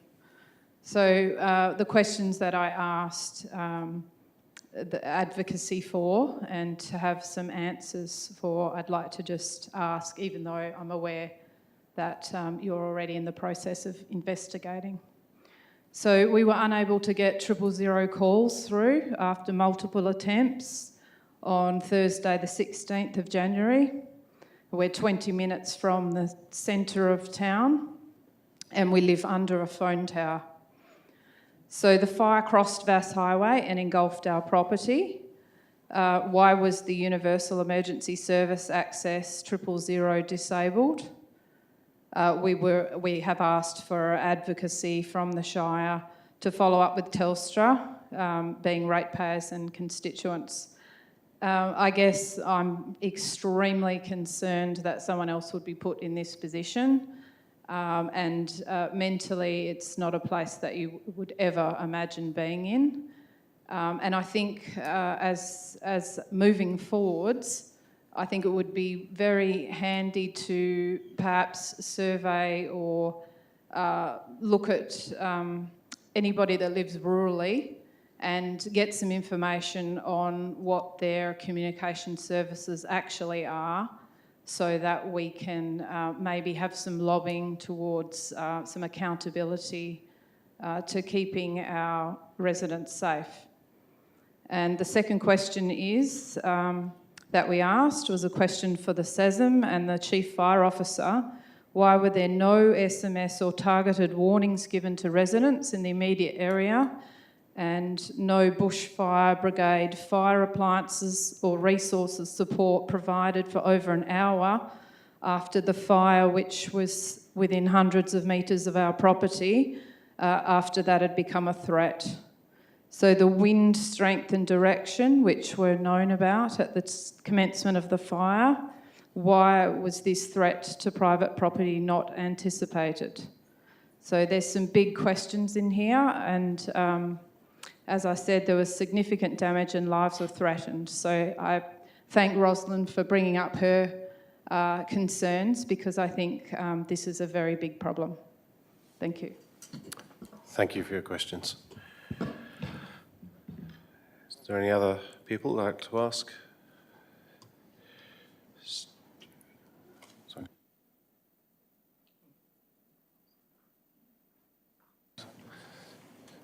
Mr. Mildwaters? Yeah, Rob Mildwaters from Busselton. My question's about the aeration trial that we're going to do on the Vass River and where it's going to be done, because that obviously plays a big part whether it succeeds or not. Because if we do it in stages 1 and 2, we've still got 65% of the sediment on the bottom, so what's the point? It really needs to be done in the cleanest part of the river, which if we're going to excavate at the Strelly Street Bridge, that would be it. So if it comes back a positive test, we know that we need to clean the river and aerate it. Whereas if we do it in stages 1 or 2 and it fails, what have we learned? We've learnt nothing. So test it in different areas to see the best result. Well, the cleanest area would give the truest answer, wouldn't it? Yeah, I'm not quite sure how it works, but Mr. Darby, do you? Mr. Mayor, can I answer part of the question, I think? It's a trial. And we were told by the company that's going to do the trial that it will probably look worse before it looks better. At the Waterways Management Committee meeting, I did, to those people that attended, I did give them the advice that it could well fail. It's not a fail-safe thing, that it's a pure trial. It's the first thing, I believe, that the City of Busselton have done in this regard as a trial. So we need to sort of let it go through its motions. Not really. There was oxygenation trials done back in 2000. This is a completely different thing. But they failed, and they failed because they actually were in sediment. So here we are going to clean a section of river. We're going to excavate it. We're actually going to look at the bottom and see how clean it is. It's my understanding surely that would be the best trial you could do. It's my understanding that the company that are doing it are the experts in it, and they'll tell us where they need the curtains put in and do it, because he's been over here and looked at the river and where would be the best possible situation. So if it works, then we can do further trials when we've excavated. That's my point. If it works, what happens if it doesn't work? Then we go to Plan B. And let me tell you, I'll be working for Plan B. But then it could have failed because of the sediment on the bottom. Mr. Darby's got...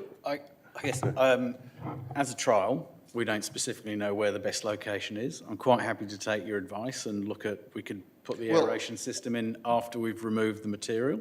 Whether from all these sections, whether absolutely 100% of material is actually removed, I can't guarantee that, and I can't know that for sure.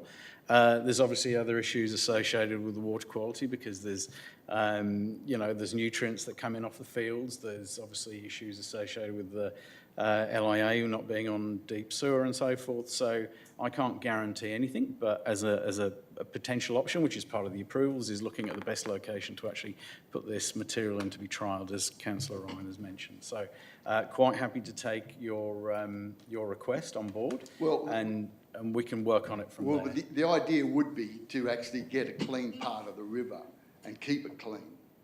That would be the idea, because stages 1 and 2 are just as bad as they were in summer. Blue-green algae at the Causeway Bridge is disgusting. And that's because if we do a trial there and it still turns into blue-green algae, we haven't learnt a thing. We don't know whether the nano bubbles work or not. Whereas if we do it at a clean section, and that's what we need to do, is really clean the section, not leave 65% of the sediment there. Then we get a true trial, and then we can build on that. If I can, the company that is looking to do the trial also works with sewerage and cleans sewerage.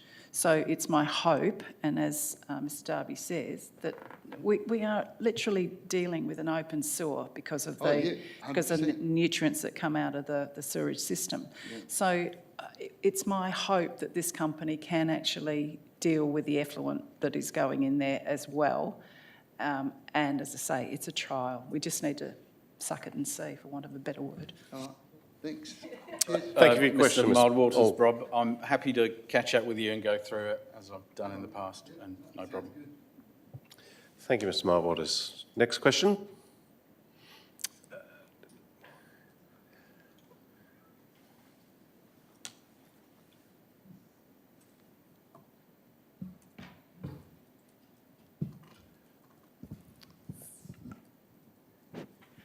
Suzanne Pillay from Quindalab. Just the report that you'd given earlier, you were talking about the number of applications, development applications. Do you have any KPIs around how quickly those are processed? Do you provide any feedback on that? I'll give that initially to the CEO, as it's administrative. So initially there's been corporate KPIs that's been reported back to the council every 6 months, I believe every 6 months. Fair to say that we haven't been able to meet all of the requirements of the timeframes coming through for a range of reasons, but certainly has been, a lot of them has been because of the amount of DAs that we've been having coming in over the past, particularly since COVID, has been quite increased a lot for the City of Busselton. So there's a volume issue, complexity issue as well, but certainly have not probably met some of those over the time. Because anecdotally, I've heard many people who have been very frustrated with the system and haven't found accountability from the people working for the city. So can that information be shared, and maybe that can go as a KPI year on year in terms of improving the timeline around how these applications are processed? Just broadly in terms of, I guess, performance reporting. There was mention earlier around service review program that we're currently looking at and working through. As part of that, we will be developing, I guess, service metrics that are around, designed for that purpose to provide service performance information. I guess at the moment, until we work those through, we don't have sort of public service metrics to report on. They are sort of internal tracking measures at the moment. So, but that's probably all I can comment in terms of broader performance reporting. I don't know whether Director Barber has anything in terms of planning metrics. I think, so the statutory timeframes around development applications are either 60 or 90 days, depending on the type of application. And that is also reported. Walga does a benchmarking survey, which is statewide, that we report into that. But we also publish those statistics publicly. It's on the website, I believe.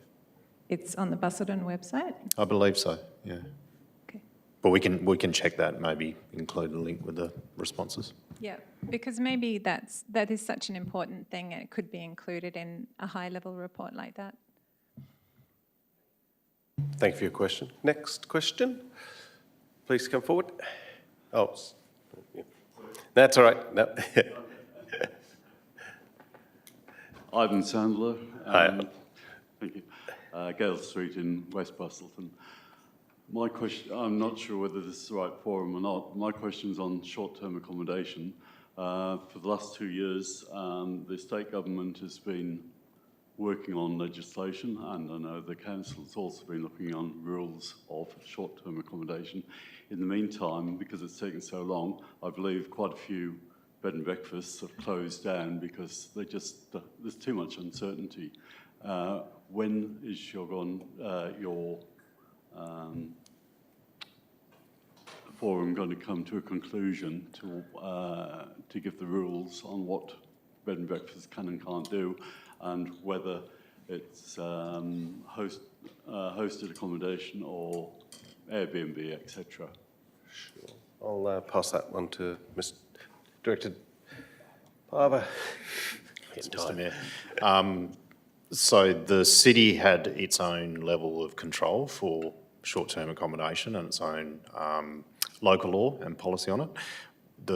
You're correct, the state government has recently introduced statewide controls and statewide registration. So the registration is now in place. It does require some changes to the city's planning scheme and policy. That has been out for consultation very recently. I believe it's just closed, but I'd have to check that date. And then following that consultation, those documents will be amended if necessary and then presented back to council for adoption and for forwarding on to the state government. So I think the controls are imminent, I guess, in terms of any changes. But Busselton has had a fairly robust system for short-term accommodation in place already. Thank you, Ivan. Next question. No one's rushing up to get there. We must be getting to the end. So just one quick one. I recently contacted the planning department about... Sorry, which department? Planning. Oh, planning, sorry. Yeah. Yep. Regarding, it was Old Dunsborough area, Zone 1, along the foreshore, along the housing along the front, the first 150 metres, I think it is. And the new planning scheme proposed says that the height restrictions will be limited to 7.5 metres with no negotiation.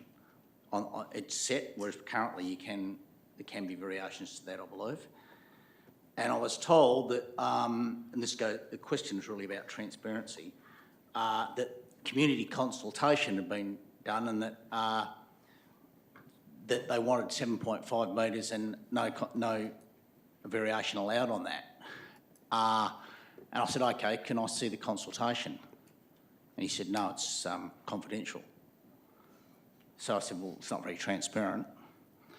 And then just to elaborate a little bit further, I then mentioned that, well, the R codes there, R15, under them you can do between 8 to 10 metres height under R codes.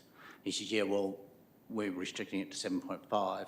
I said, well, there's a Supreme Court decision on the 23rd of December 2024 that basically overrode SAT and said that the R codes, if there's a disagreement, the R codes, this is summarising, shortening the decision, but in essence, it says that the R codes take precedence, okay, which I believe you're aware of that. And he said, well, we don't agree with the Supreme Court, we think SAT's right. And I said, well, the Supreme Court overrides SAT. And the reply was, well, we think we've got a way around it. So there's a couple of issues there. One is lack of transparency, and two, it's fairly arrogant to say that you don't agree with the Supreme Court. and that we've got a way around it, you know. Anyway, so the question is, why isn't it transparent? The community consultation is the question I really want answered tonight. So with regards to the consultation on the local planning scheme, the new scheme. The new planning scheme, which is going back to council to discuss, and then we'll go out to consultation. Well, no, they said they've already done consultation with a group there. Oh, that was, and that's where it came that from. was a workshop, I believe. Anyway, I'll pass that to But it's Director. not public. We can't see it. So if it relates to the special character areas and the special character area policies, Yeah. so there was consultation done on those policies, and there's a consultation outcomes report on the website. Out of the consultation, provisions have gone into the draft scheme, and new policies have been developed for those special character areas. They both will be advertised concurrently. But I was told, he said he has a copy of the consultation. I said, well, can I see it? He said, no, you can't. It's confidential. Well, the outcomes report is publicly available. The special character area policies haven't been to council yet. Right. So once they will go to council and then be consulted on. They will go out for consultation. No, but he told me this consultation has already taken place. Yep, so the And consultation... that it's confidential. No, the consultation has occurred on the special character areas. Yep. And there is a consultation outcomes report that is publicly available.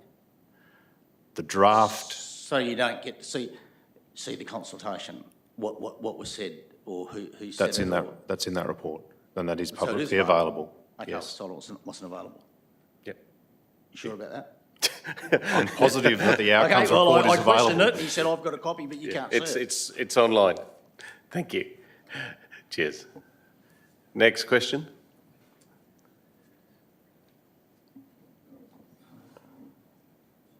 You're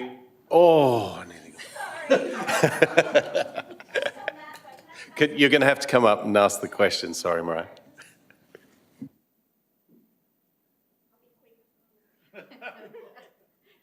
It's Mariah Goria, and I live in Chapman Hill. Just on that, I was just curious. I'm more concerned about what he said, that the staff member said to him about the Supreme Court and them having a way around it. So I'm really curious, is the R rating, does that bypass the special character area and the height that you're putting in place? Or is the Supreme Court correct and the R rating is the overriding decision in that case? And if that is the case, why would the city think that they can bypass the Supreme Court and just cost us more money with more legal fees? Because that tends to be something that keeps happening. We keep upsetting people and then we keep going to court and spending money on legal fees. So I don't know what the answer is, but I'm wondering, what is the rule? Is it the Supreme Court, is it the R code, or is it the special character? Director Barber. The Supreme Court is the supreme power of legal opinion, I guess. So whoever it sets you the framework. to is speaking out of terms. Can I answer the question? Yeah. So the Supreme Court makes decisions, and then that cascades down, and people have to adhere by the interpretation of the Supreme Court. Planning schemes are complex, so the recent Supreme Court decision related to a decision around R codes and height under the R codes, and that's set a precedent now around how that is dealt with. Yeah. The special character areas in our scheme are set as a schedule in the scheme, and there is another Supreme Court decision, the Pennock decision, which relates to special character areas in the schedule of the scheme. So they're actually different issues.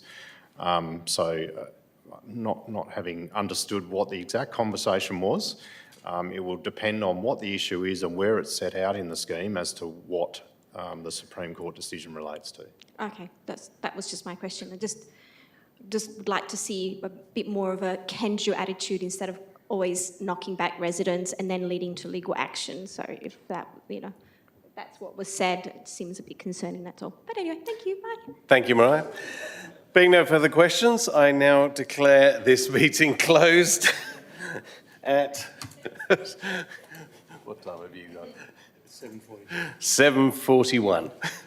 9, sorry. 7:49. And thank you all for your attendance. Thank you, councillors. Thank you, directors and members of the public and staff.